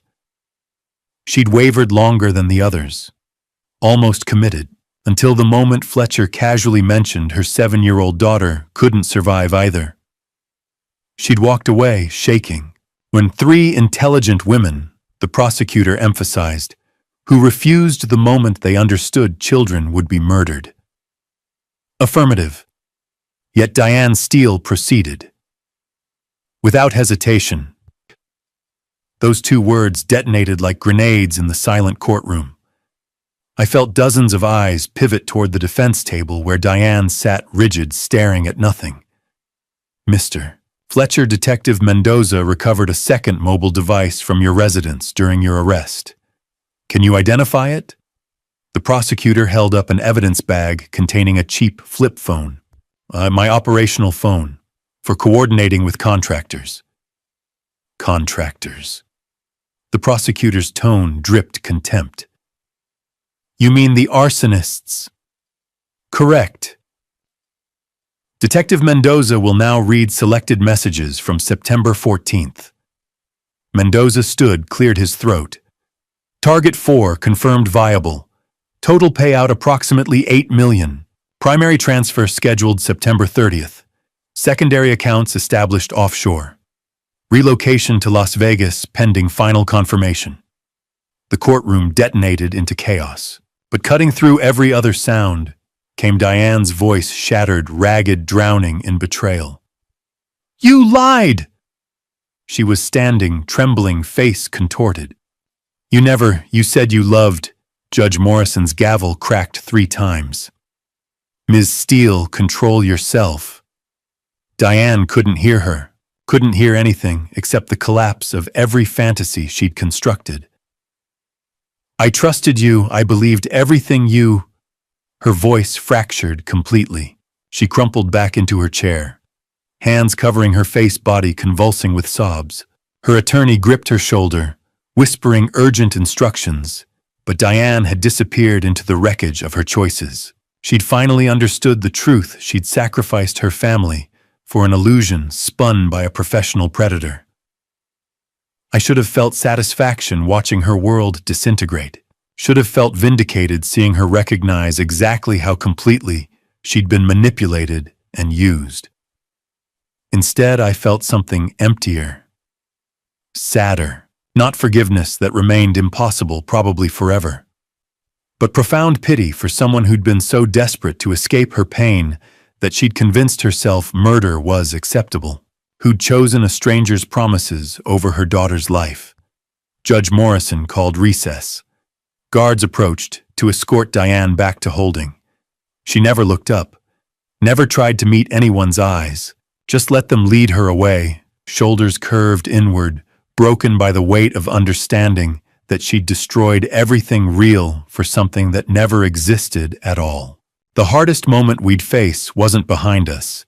It waited ahead in the form of a 10-year-old girl who'd have to tell a room full of strangers exactly what her mother had done to her. I'd held Lily's hand through breakfast that morning, through the silent car ride to the courthouse, through the security checkpoint, and the long walk down the marble corridor. Her palm stayed small and damp in mine, trembling occasionally like a captured bird. Barbara had prepared her as gently as possible, explained what the courtroom would look like, who would be there, what kinds of questions the prosecutor might ask. Lily had nodded solemnly through it, all her expression far too serious for someone who should still believe in fairy tales. "You don't have to do this." I'd told her the night before, kneeling so we were eye to eye. "If it's too hard, if you're too scared, we can find another way." But Lily had shaken her head with a resolve that broke my heart. "Daddy, I need to tell them, so they know it's real." Now watching the bailiff adjust the witness chair so her feet wouldn't dangle quite so far from the floor, I wanted to grab her and run. Wanted to tell Judge Morrison that my daughter had been through enough, that making her relive this nightmare in front of dozens of watching eyes was cruel and unnecessary. But Lily had asked to testify, had insisted on it. So I stayed in my seat, Barbara's hand steady on my shoulder, and watched my daughter become the bravest person I'd ever known. "Hi, Lily." The prosecutor's voice was impossibly gentle. "Can you tell us your full name, Lily Marie Steele?" Her voice came out small but clear. "I'm 10 years old." "Lily, I know this is scary, but you're doing great. Can you tell the court about last summer, about what you saw at the coffee shop?" Lily's hands twisted in her lap. She glanced at me once. I nodded encouragement, then took a shaky breath. "I saw Mommy kissing a man who wasn't Daddy at the Cherry Creek coffee shop. She told me after that it was just a friend, but she made me promise not to tell. She said..." Lily's voice cracked. "She said if I told it would break our family, that Daddy would leave and it would be all my fault." Murmurs rippled through the gallery. Judge Morrison silenced them with a look. "Did your mother say anything else about keeping secrets?" Tears spilled down Lily's cheeks. "I wrote about it in my diary, about being scared and confused. Mommy found it and..." She paused, swallowing hard. "She tore out all the pages, burned them in the fireplace. She told me that some secrets have to stay buried forever or terrible things happen." "What kind of terrible things?" "She said Daddy would stop loving me, that I'd be alone, that grown-ups don't believe little girls who tell tales." Lily's voice dropped to a whisper. "She said no one would ever believe me over her." The courtroom had gone absolutely silent. Even the stenographer had stopped typing, frozen in the moment. "Lily," the prosecutor said softly, "you were very brave to tell your daddy the truth that night. You saved both of your lives. Do you understand that?" Lily nodded, wiping her eyes with the back of her hand. "No further questions, Your Honor." The defense attorney stood but barely managed 2 steps forward before Judge Morrison cut him off with a sharp gesture. "Counselor, if you're planning to cross-examine this child, I suggest you reconsider very carefully." He sat back down. Judge Morrison looked at Diane, whose face had gone ashen behind the defense table. "Ms. Steele, you have the right to make a final statement before sentencing. Do you wish to exercise that right?" For a long moment I thought Diane would refuse, would sit in defiant silence the way she had through most of the trial. But then she stood, turned to face the witness stand where our daughter sat small and exhausted. "Lily." Diane's voice broke on the name. "Baby, She stopped fighting for control. "I am so sorry for everything I did to you, for every lie I told, every threat I made, every time I made you feel small and scared and alone." Tears streamed down her face. "You deserved a mother who protected you, who loved you more than anything else in the world. And instead you got me a monster who was willing to—" She couldn't finish. "I don't deserve your forgiveness. I know that. But I need you to know that none of this was ever your fault. None of it. You are brave and good and everything I should have been." Diane looked at Judge Morrison. "I have no excuse. No explanation that matters. I made a choice to value money and fantasy over my daughter's life, and I will spend every remaining day of my existence trying to understand how I became someone capable of that." Judge Morrison's expression remained neutral as Diane sat back down. "Thank you, Ms. Steele." She consulted her notes. "The court has reviewed all evidence, testimony, and victim impact statements. The crimes committed here represent a profound betrayal of trust and a callous disregard for human life, particularly the life of a vulnerable child." She looked directly at Diane. "Diane Marie Steele, you are hereby sentenced to 30 years in federal prison without possibility of parole for conspiracy to commit murder in the first degree, attempted murder, arson, and insurance fraud." Diane closed her eyes. "Brian Paul Fletcher, 35 years federal prison. Danny Ward and Craig Donnelly, 25 years each Colorado State Prison."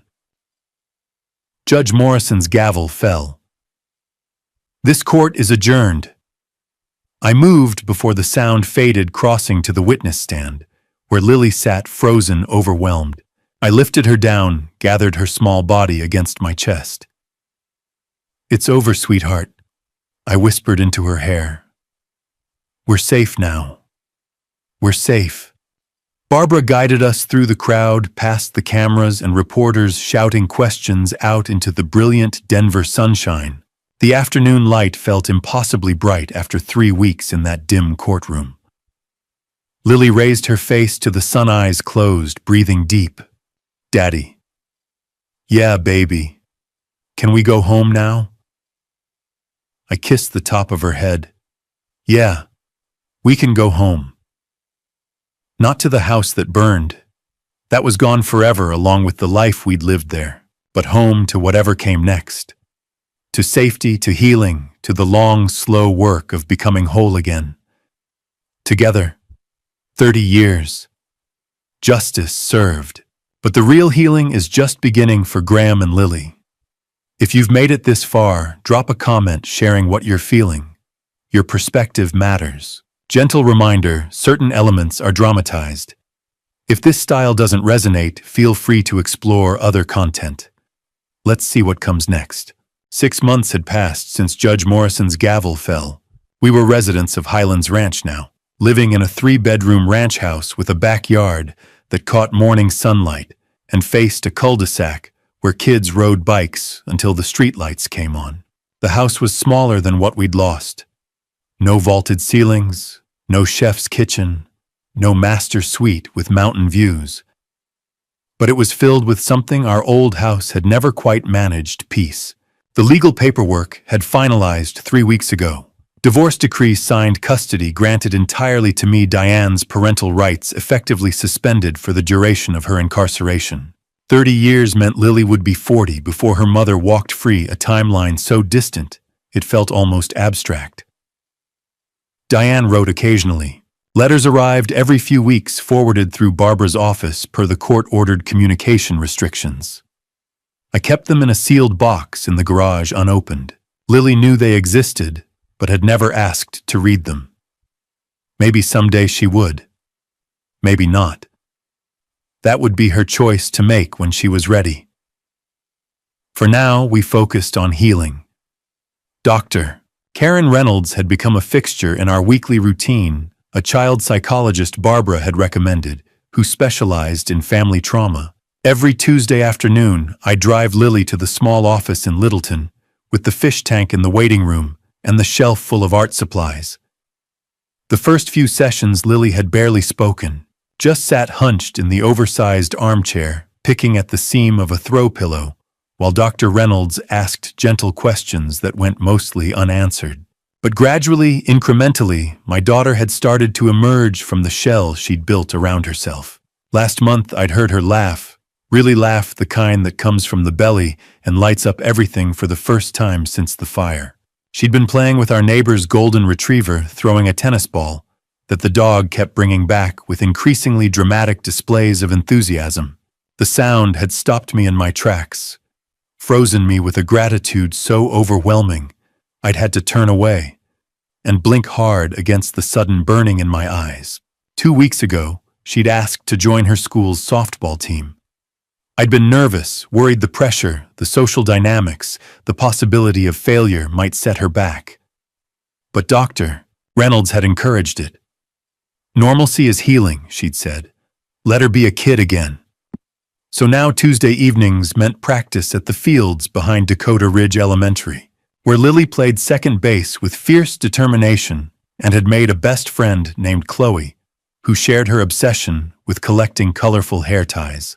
I'd reorganized my entire life around being present for hers, turned down a promotion that would have required frequent travel to project sites across the Southwest, implemented a strict boundary home by 6 every evening, no exceptions. My team at Denver Power Systems had adjusted, respecting the new parameters, even if they didn't know all the details behind them. Andrew Walsh had been invaluable through everything, covering for me when I needed to attend court hearings, never once prying into the specifics of why my family had imploded so spectacularly.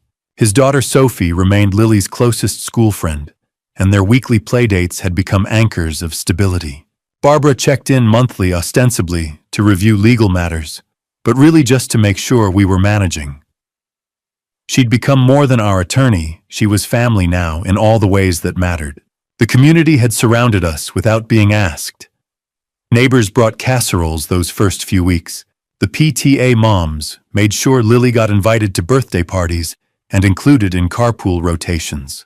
My co-workers organized a discretionary fundraiser that covered the first 6 months of Dr. Reynolds' fees. People had been kinder than I'd ever expected strangers to be. Tonight, after softball practice and showers and a dinner of spaghetti that Lily had helped make, we sat together on the back porch, watching the sunset paint the sky in shades of orange and purple. Shanadeo? Her voice was quiet, thoughtful. Yeah, sweetheart. Why did Mommy do it? The question I'd been dreading and expecting in equal measure for 6 months. I pulled her closer against my side, choosing my words carefully. Mommy got lost, Lily. Sometimes grown-ups make choices that don't make sense, because they're in so much pain they can't see clearly anymore. She convinced herself that leaving that all of it would make things better, but she was wrong. Was it because of me? The question came out small, fragile. No. I turned her to face me, needing her to see my eyes, to understand the absolute truth of what I was saying. None of this was ever because of you. You didn't cause it, and you couldn't have stopped it. What Mommy did was about her own choices, her own pain, not yours. Lily nodded, slowly processing. But you know what you did do, I continued. You were the bravest person I've ever known. You told the truth even though you were scared. You trusted me even when Mommy tried to make you doubt. You saved both of our lives, Lily. You saved us. She leaned her head against my shoulder. Are we going to be okay, Daddy? I kissed the top of her head, breathing in the familiar scent of her strawberry shampoo. Yeah, baby, we're going to be okay. And for the first time in 6 months, I believed it completely. The road ahead would be long years of therapy, difficult conversations, moments when the past would resurface in unexpected ways. But sitting there in the gathering dusk with my daughter safe beside me, I could finally see a future that looked like hope.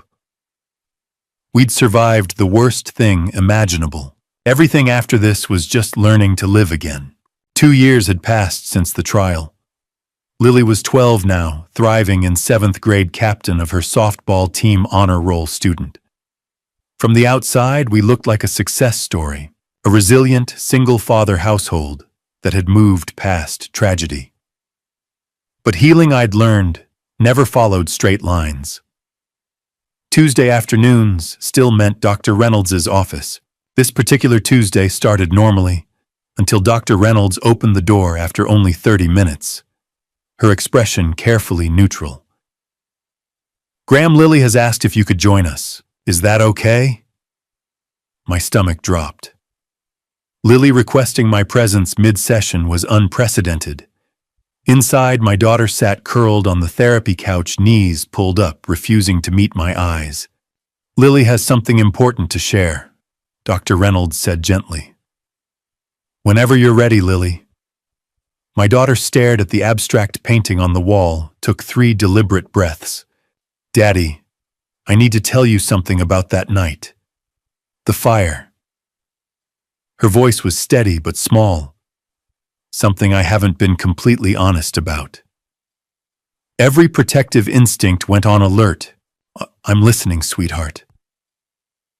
"You remember how I told you I heard Mommy on the phone that day about the bad men and burning the house?"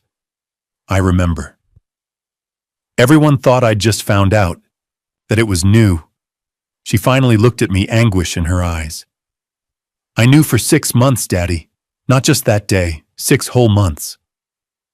The room tilted. 6 months. Half a year. I overheard them at our house." Lily continued, words pouring out now. "Mommy had bread over when you were at a Colorado Springs job site. I came home early from Sophie's. I heard them in the kitchen talking about insurance money, about making it look like an accident. Brett said you and I were obstacles to their happiness that could be removed cleanly." Her hands shook. Dr. Reynolds passed her a stress ball. I ran upstairs and threw up. Then Mommy came up and she knew I'd heard. She told me I'd misunderstood, that Brett was playing a game, that if I told you, you'd think I was crazy, that you'd send me away. "Lily, I would never." She kept saying it, Daddy, every time we were alone. "If you tell Daddy, he'll think you're making it up for attention. He'll send you to a hospital. They'll give you medication that makes you forget your own name." My hands clenched. Rage at Diane threatened to overwhelm me, but I forced myself to stay present. She made me feel like keeping the secret was my responsibility. Lily said through tears that if something bad happened, it would be my fault for not staying quiet. She checked my phone constantly. Read my diary, that's how she knew about the coffee shop kiss. She said if I kept writing my paranoid thoughts, she'd have proof I needed psychiatric help. "Gaslighting," Dr. Reynolds confirmed quietly. "Your mother systematically undermined your reality and made you doubt your own perceptions. It's a particularly insidious form of child abuse." I repeated the timeline, incomprehensible. "You carried that alone for 6 months. I tried to tell you so many times." Lily's voice broke. "But I'd hear Mommy's voice saying I was lying, that I'd ruin everything, that you'd hate me. I couldn't risk losing you, Daddy." I pulled her into my arms. "You could never lose me, Lily. Never.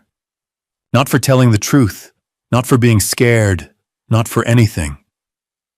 She sobbed deep, shuddering cries from a well of pain she'd carried alone for 2 years. After several minutes, Dr. Reynolds spoke. "Lily, you've shown tremendous courage today. Graham, do you have questions?" "Why now?" I asked, still holding my daughter. "Why tell me today?" Lily pulled back, wiping her face.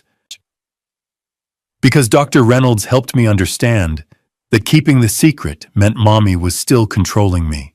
And because I wanted you to know, when I finally told you that night in the car, it wasn't because I'd just found out. It was because I'd finally gotten brave enough to stop letting Mommy's voice win." The pieces rearranged themselves. That night, Lily hadn't been delivering new information in panic. She'd been breaking free of 6 months of psychological imprisonment. You weren't just warning me," I said slowly. You were escaping. Both, Lily whispered. I was doing both. What Lily experienced is coercive control, Dr. Reynolds explained. Diane weaponized your daughter's love for you, turned it into a tool for silencing her. That kind of manipulation leaves scars that take years to heal. And you've been dealing with guilt all this time. I looked at Lily, thinking you should have told me sooner. She nodded miserably. Listen to me. I cupped her face. You were 10 years old, a child being psychologically tortured by someone who was supposed to protect you. The fact that you survived it, that you found courage to speak when it mattered most, that makes you the bravest person I've ever known. But if I'd told you earlier, then Diane would have convinced me you were struggling mentally, and we might not be here now. Your timing saved us, Lily. Your instinct to wait until you had proof, that's what kept us alive. Dr. Reynolds nodded.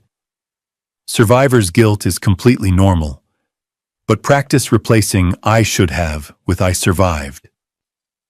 You didn't fail by waiting. You succeeded by choosing the moment when speaking up would be heard. Something shifted in Lily's expression. Not instant relief healing didn't work that way, but the beginning of permission to let it go. I don't think I'm ready to forgive myself yet, she said quietly. That's okay, I told her. We've got time, all the time in the world. We spent the remaining minutes discussing journaling exercises and strategies for managing guilt. As we left, Lily slipped her hand into mine, something she hadn't done in public for over a year. Daddy. Yeah, sweetheart. Thank you for not being mad. I crouched to eye level. Lily Marie Steele, I am never going to be mad at you for being hurt by someone else. That's not how love works. Okay. She nodded, tears bright. Okay. And for the record, I pulled her into one more hug. You're my hero. Then now always. We drove home in comfortable silence, the late afternoon sun warming the car. Lily texted Chloe about homework. I mentally rearranged dinner plans. Normal, healing, moving forward, but different now. Built on complete truth instead of partial understanding.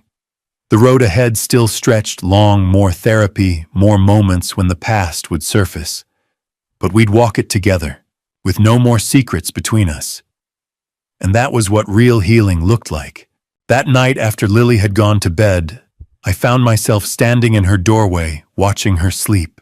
She looked so peaceful, curled on her side, stuffed rabbit tucked under one arm, the nightlight casting gentle shadows across her face. 12 years old and still my baby girl, even as she grew into someone I sometimes barely recognized. Dr. Reynolds had mentioned something during our session that kept echoing. Children who experience coercive control often develop coping mechanisms, journals, drawings, ways of processing what they can't speak aloud. I'd seen Lily writing in notebooks before, assumed it was homework or stories or the typical preteen diary entries about crushes and friend drama. But now I wondered. Moving quietly, I crossed to her bed and knelt beside it. The space beneath was cluttered with the usual detritus of childhood shoeboxes, old books, a forgotten soccer ball, and there pushed far back against the wall, a purple notebook with a unicorn sticker on the cover. I hesitated. Reading a child's diary felt like a profound violation of trust, but Lily had shared her secret today, had opened the door to understanding. Maybe this was part of that journey, letting me see the full scope of what she'd endured alone. I carefully slid the notebook out and carried it to the living room. The first entry was dated 8 months before the fire, 2 months after Diane met Brett at that coffee shop. I saw Mommy kissing the man again today, at Starbucks on University. She didn't see me. I was with Sophie getting smoothies next door. My stomach feels sick all the time now. I don't know what to do. The handwriting was childish, uncertain. Some words misspelled. The work of a 10-year-old trying to make sense of something far beyond her comprehension. I turned the page. Mommy asked if I told Daddy about Starbucks. I said no. She said good because it would break Daddy's heart and ruin our family. She said some things are better kept quiet. I think she's right, but I feel bad lying. Page after page chronicled Lily's descent into confusion and fear. Entries about overhearing fragments of phone conversations, about Diane checking her backpack and reading her texts, about the growing sense that something terrible was building. Then the entry from 6 months before the fire. I heard Mommy and the man Brett. I think that's his name talking in the kitchen. They said words like insurance money and accident and obstacles. Brett said Daddy and me were in the way. Mommy said she couldn't hurt us, but Brett laughed. He said, cleanly removed. I threw up after. Mommy knew I heard. She came to my room and said I misunderstood, that it was a game. But her eyes were scary. My hands trembled holding the page. Mommy keeps checking my phone now. She reads my diary, my other one, the one she knows about. She says if I tell Daddy anything, he won't believe me. That he'll think I'm crazy and send me away to a hospital where they make kids forget things. I'm so scared all the time. I want to tell Daddy, but what if she's right? What if he doesn't believe me? Tears blurred the words. I had to stop reading, press my palms against my eyes, breathe through the rage and heartbreak choking me. My daughter, my 10-year-old daughter, had written these words while living under the same roof as a woman planning to murder us both. I forced myself to continue. Sophie's mom asked why I look sad all the time. I almost told her. Almost. But then Mommy picked me up, and the whole ride home she talked about how families keep secrets, how some things would destroy us if anyone knew, how I'm the only one who can protect us by staying quiet. I think she meant protect her, not us. The entries became shorter, more desperate as the months passed. Evidence of a child slowly breaking under psychological torture. Then the entry that shattered me completely. I don't want to lose Daddy, but I don't want Mommy to go to jail either. Even if she's planning something bad, she's still my mommy. I wish I could make her stop without anyone getting hurt. I wish I knew what to do. I'm just a kid. This isn't fair.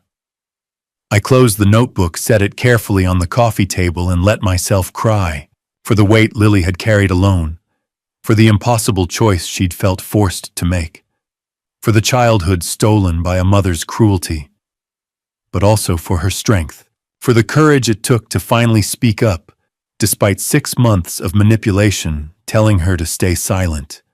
My daughter was the bravest person I'd ever known, and she needed to hear that, not just spoken aloud, but in words she could return to whenever doubt crept back. I found paper and pen settled at the kitchen table and began to write. My dearest Lily, I read your journal tonight. I hope you'll forgive me for looking without asking, but after today's session, I needed to understand the full picture of what you survived. First, I am so proud of you. Not for keeping quiet, you don't need to be proud of surviving abuse. I'm proud of how you finally found the courage to speak despite everything working against you. Second, none of this was ever your fault. Not Mommy's choices, not the fire, not the 6 months of carrying that terrible secret. You were a child being manipulated by an adult who should have protected you. The blame belongs entirely to her, never to you. Third, you will never lose me. Not by telling the truth, not by being scared, not by being human. My love for you isn't conditional on you being perfect or brave or quiet. It's just love, complete, unconditional, forever. Fourth, I understand now why you wrote, I don't want Mommy to go to jail. That line broke my heart, because it shows your beautiful, compassionate spirit even when you were terrified. You wanted to save everyone, even someone hurting you. That's not weakness, sweetheart. That's extraordinary grace. You are my hero. You were then carrying that impossible burden alone. You are now choosing to trust me with the full truth. You will always be my hero no matter what. We're going to be okay, Lily. We're going to keep healing together one day at a time. And you never have to be alone in your pain again. All my love forever and always, Daddy. I folded the letter carefully, walked back to Lily's room, and tucked it under her pillow where she'd find it in the morning. She stirred slightly, but didn't wake. Just pulled her rabbit closer and sighed. Tomorrow would bring new challenges. More therapy, more processing, more moments when the past demanded attention. But tonight, I'd given my daughter something she desperately needed: confirmation that her truth mattered, that her feelings were valid, that she was loved exactly as she was. And sometimes that was enough. 3 years had passed since that desperate night at Denver International Airport. 3 years since a 10-year-old girl had whispered 5 words that saved both our lives. Mommy is going to kill you.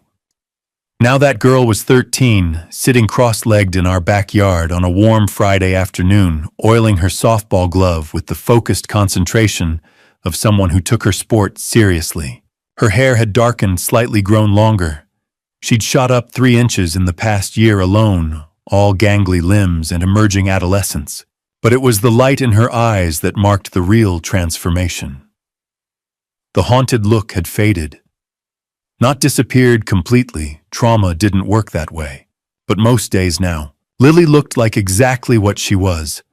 A normal 13-year-old worried about algebra homework and whether Chloe would sit with her at lunch, and if that boy from science class really did like her, or if Sophie was just making things up. Dad, you're doing it wrong. Lily's voice pulled me back to the present. I looked down at the softball I'd been holding, realizing I'd somehow managed to grip it for a curveball instead of the fastball she'd asked me to throw. Sorry, sweetheart. Lost in thought. I adjusted my grip, wound up, and sent the ball sailing toward where she knelt with her glove ready. She caught it with the satisfying pop of leather on leather, grinned. Better, again. We'd been doing this every Friday for the past year, our daddy-daughter days that Dr. Reynolds had suggested as a way to build positive memories alongside processing the traumatic ones. I'd negotiated with Denver Power Systems to shift to a 4-day work week, taking Fridays off to be fully present for Lily. Some weeks we went hiking in the foothills, others we caught matinees at the AMC. Today was backyard softball practice, followed by pizza and whatever movie Lily picked. Simple, normal, healing. How was school this week? I asked, throwing another pitch. Lily caught it, threw it back. Pretty good. Got an A on my history presentation about the suffragettes, Mrs. Palmer said it was one of the best she'd seen. Pride colored her voice, the healthy kind that came from genuine accomplishment, not the desperate need for validation that used to drive her. That's fantastic, Lil. I'm so proud of you. She smiled, then grew thoughtful.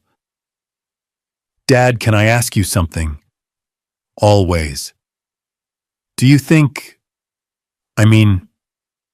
She paused, choosing words carefully. The nightmares are basically gone now, right? Like I haven't had one in 2 months. It was true. The night terrors that had plagued her for the first year, waking, screaming about fire, about her mother's voice, about being trapped, had gradually diminished. The previous year, they'd come weekly, then monthly.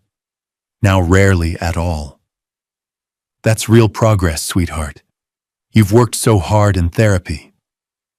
Dr. Reynolds says I'm ready to move to monthly sessions instead of weekly, that I've developed good coping mechanisms and support systems.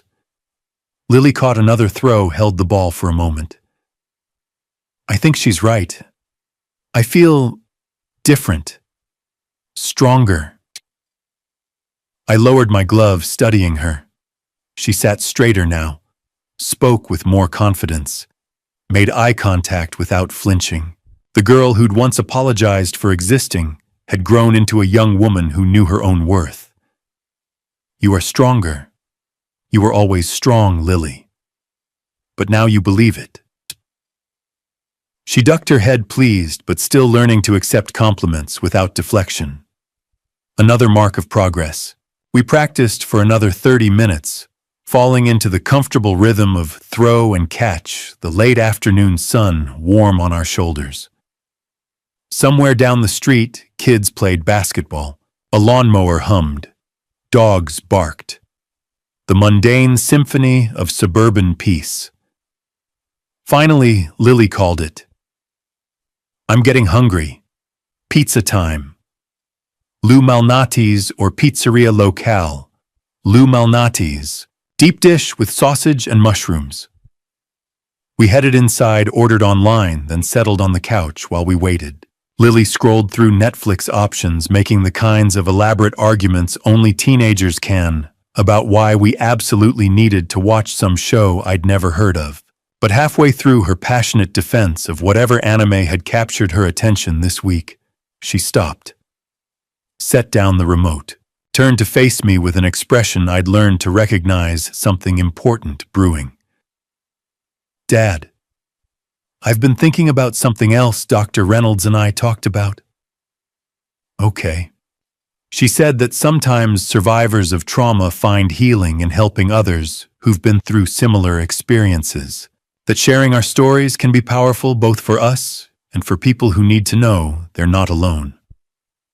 My chest tightened slightly. Josie, are you thinking about sharing your story? Lily nodded slowly. My English teacher assigned a personal narrative essay for next semester. We're supposed to write about something that changed us, that made us who we are. And I thought...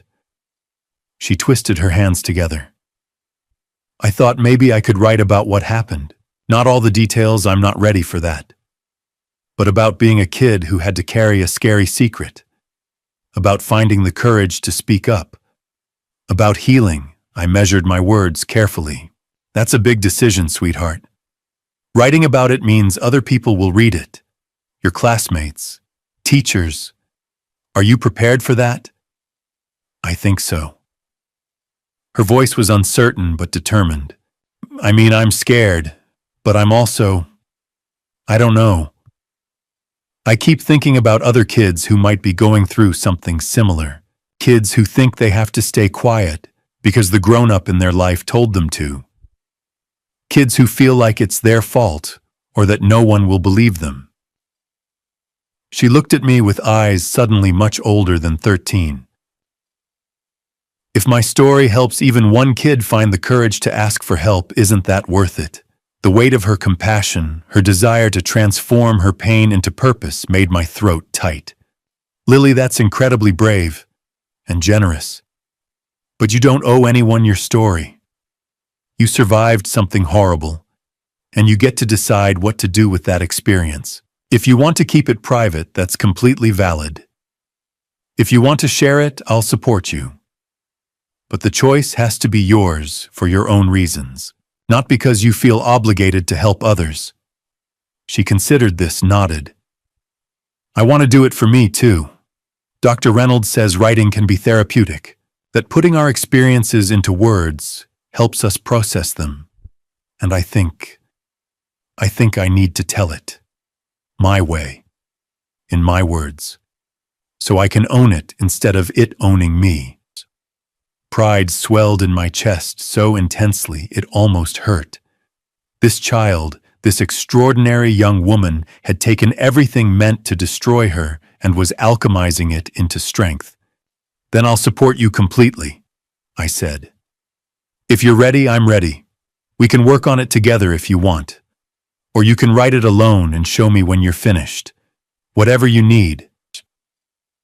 Lily smiled, the real smile that crinkled her eyes, the one I'd despaired of ever seeing again during those dark, early months. Thanks, Dad. I think I want to try writing it myself first, but maybe you could read it before I turn it in. Make sure I'm not forgetting anything important. I'd be honored. The doorbell rang, pizza delivery. As Lily jumped up to get it chattering about wanting extra parmesan, I sat for a moment longer in the space her courage had created. 3 years ago, she'd been a terrified child, trapped in an impossible situation. 2 years ago, she'd been a traumatized survivor carrying crushing guilt. 1 year ago, she'd been slowly learning to trust that safety could last. Now she was choosing to transform her story into something that might light the way for others. My daughter was going to be okay. More than okay. She was going to be extraordinary. My name is Graham Steele. I'm 59 years old, a father, an engineer, and a survivor of something unimaginable, my own wife's attempt to murder me and our daughter for insurance money. 3 years have passed since that November night when 10-year-old Lily whispered words that saved our lives. 3 years of therapy, legal battles, sleepless nights, and the slow work of rebuilding what was shattered. People ask how we survived betrayal that deep, that personal. The truth is complicated. We survived because we had help, therapists, lawyers, friends, and community. We survived because Lily was braver than any child should have to be. We survived because I finally learned to listen when it mattered most. But we also survived because I chose to learn from the worst experience of my life rather than let it destroy the rest of it. So if you're reading this, I want to share what I've learned. Not as someone with all the answers, but as someone who walked through fire and came out changed. Listen to your children. Really listen. The single most important lesson: children tell the truth more often than we give them credit for. When a child says they're scared, when they hint at something wrong, when behavior suddenly changes, pay attention. I almost didn't believe Lily that night. Part of me wanted to dismiss it as confusion, as anything other than horrifying truth. Because believing her meant accepting that my wife of 19 years was capable of murdering our daughter. But I chose to believe her. That choice saved our lives.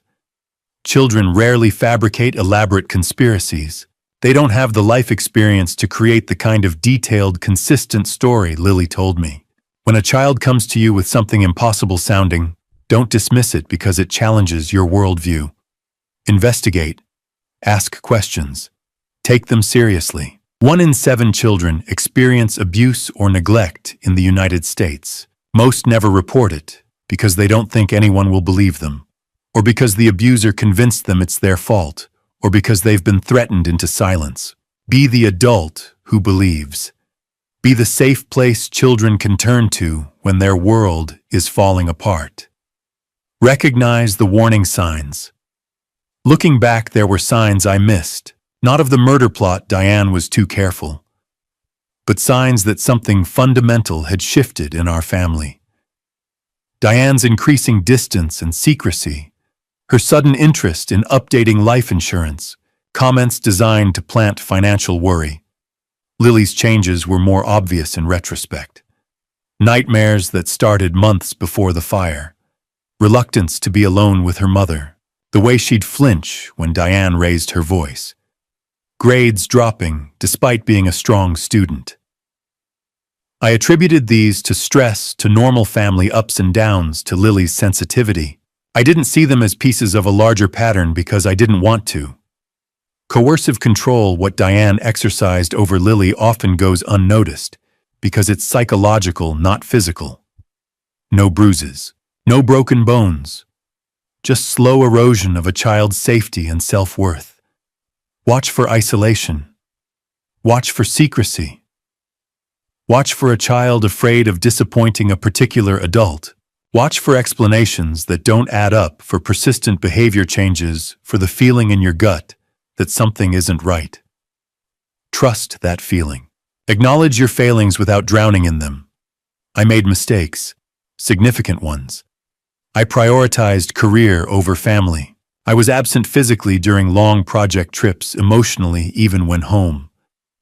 I stopped asking Diane how she was really doing after our fertility struggles. 19 years of marriage had become routine we executed, rather than a relationship we nurtured. None of that justifies what Diane did. Nothing justifies plotting to murder your husband and child for money. Her choices were hers alone, driven by her own pain, her own moral failures. But I can acknowledge my part in creating an environment where our marriage was vulnerable, where Diane felt disconnected enough to be susceptible to manipulation, where cracks in our foundation were wide enough for poison to seep through. This isn't about blame. It's about responsibility. The responsibility we all have to tend relationships, to notice when people we love are struggling to create space for honesty even when uncomfortable. I failed at that, and I've had to learn to forgive myself for those failures while still holding Diane accountable for her choices. Learn to forgive yourself, not necessarily the abuser. People expect me to say I've forgiven Diane. That healing requires letting go of anger and embracing compassion for the woman who tried to kill my daughter. I haven't forgiven her. I don't know if I ever will. Forgiveness isn't a requirement for healing. What matters is not allowing her actions to control the rest of our lives. What matters is choosing to move forward rather than staying frozen in rage and betrayal. But forgiving myself, that's been essential. I've had to forgive myself for not seeing signs sooner, for choosing work over family, for failures as a husband that, while they didn't cause Diane's crimes, contributed to emotional distance that made our family vulnerable. Dr. Reynolds taught me something crucial: you can acknowledge mistakes and learn from them without taking responsibility for someone else's evil. I can say, I should have been more present, and Diane alone is responsible for trying to murder us in the same breath. That's been the hardest work, separating legitimate regrets from Diane's inexcusable actions. Learning to hold both truths simultaneously. For anyone reading this who sees themselves in our story, if you're a parent worried about your child, trust your instincts. Document concerning behavior. Reach out to professionals. Don't wait for absolute proof. A false alarm is infinitely better than a tragedy you didn't prevent. If you're a child reading this, adults should believe you. If the first adult doesn't believe you, tell another. Keep telling until someone listens. What's happening is not your fault. You deserve safety. You deserve to be believed. If you suspect abuse in a family, speak up. Make the call. File the report. You might save a life. 3 years later, here's what I know: Lily is thriving, strong, compassionate, remarkably resilient. She's chosen to transform trauma into purpose to help other children find their voices. I'm prouder of her than words can express. I'm learning to be the father I should have been all along. Present, attentive, willing to hear hard truths, creating a home where honesty matters more than comfort. We're building a life that honors what we survived without being defined by it. But we got lucky. Lily spoke up at exactly the right moment. I chose to believe her despite every instinct screaming otherwise. The pieces fell into place in a way that saved us.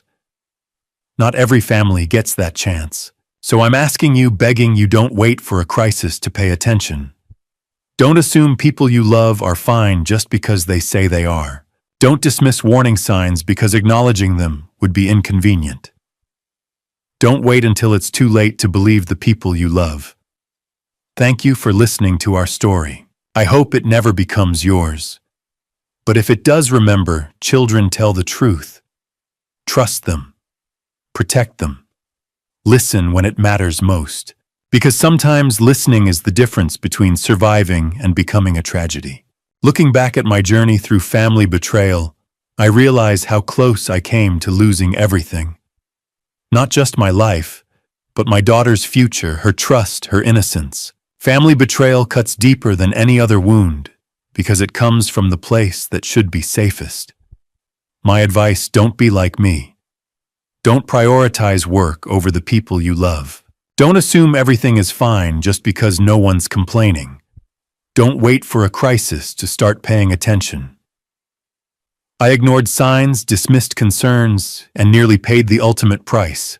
The lesson I carry now: family betrayal often hides in plain sight, disguised as stress or moodiness or just a phase. Trust your instincts. Listen to your children, really listen. They see things we adults miss because we're too busy, too distracted, too convinced we know better. These grandpa stories I'm sharing aren't just entertainment. They're warnings wrapped in narrative. Grandpa stories teach us that evil doesn't always wear a mask, sometimes it sits across the dinner table. And the most important grandpa stories are the ones that remind us love requires vigilance, not just feeling. God has a plan, even in our darkest moments. I believe that now. Lily's courage, the timing of her confession, the support we found, none of that was coincidence. Thank you for walking this path with me to the very end. I'd love to hear your perspective. What would you do if you found yourself in Graham and Lily's impossible situation? Drop a comment below. Your insights matter. If this story resonated with you, consider subscribing so you won't miss future narratives. A gentle reminder, while inspired by real social issues and actual events, certain elements have been dramatized for storytelling purposes. If this content doesn't align with your preferences, feel free to explore other videos that suit you better.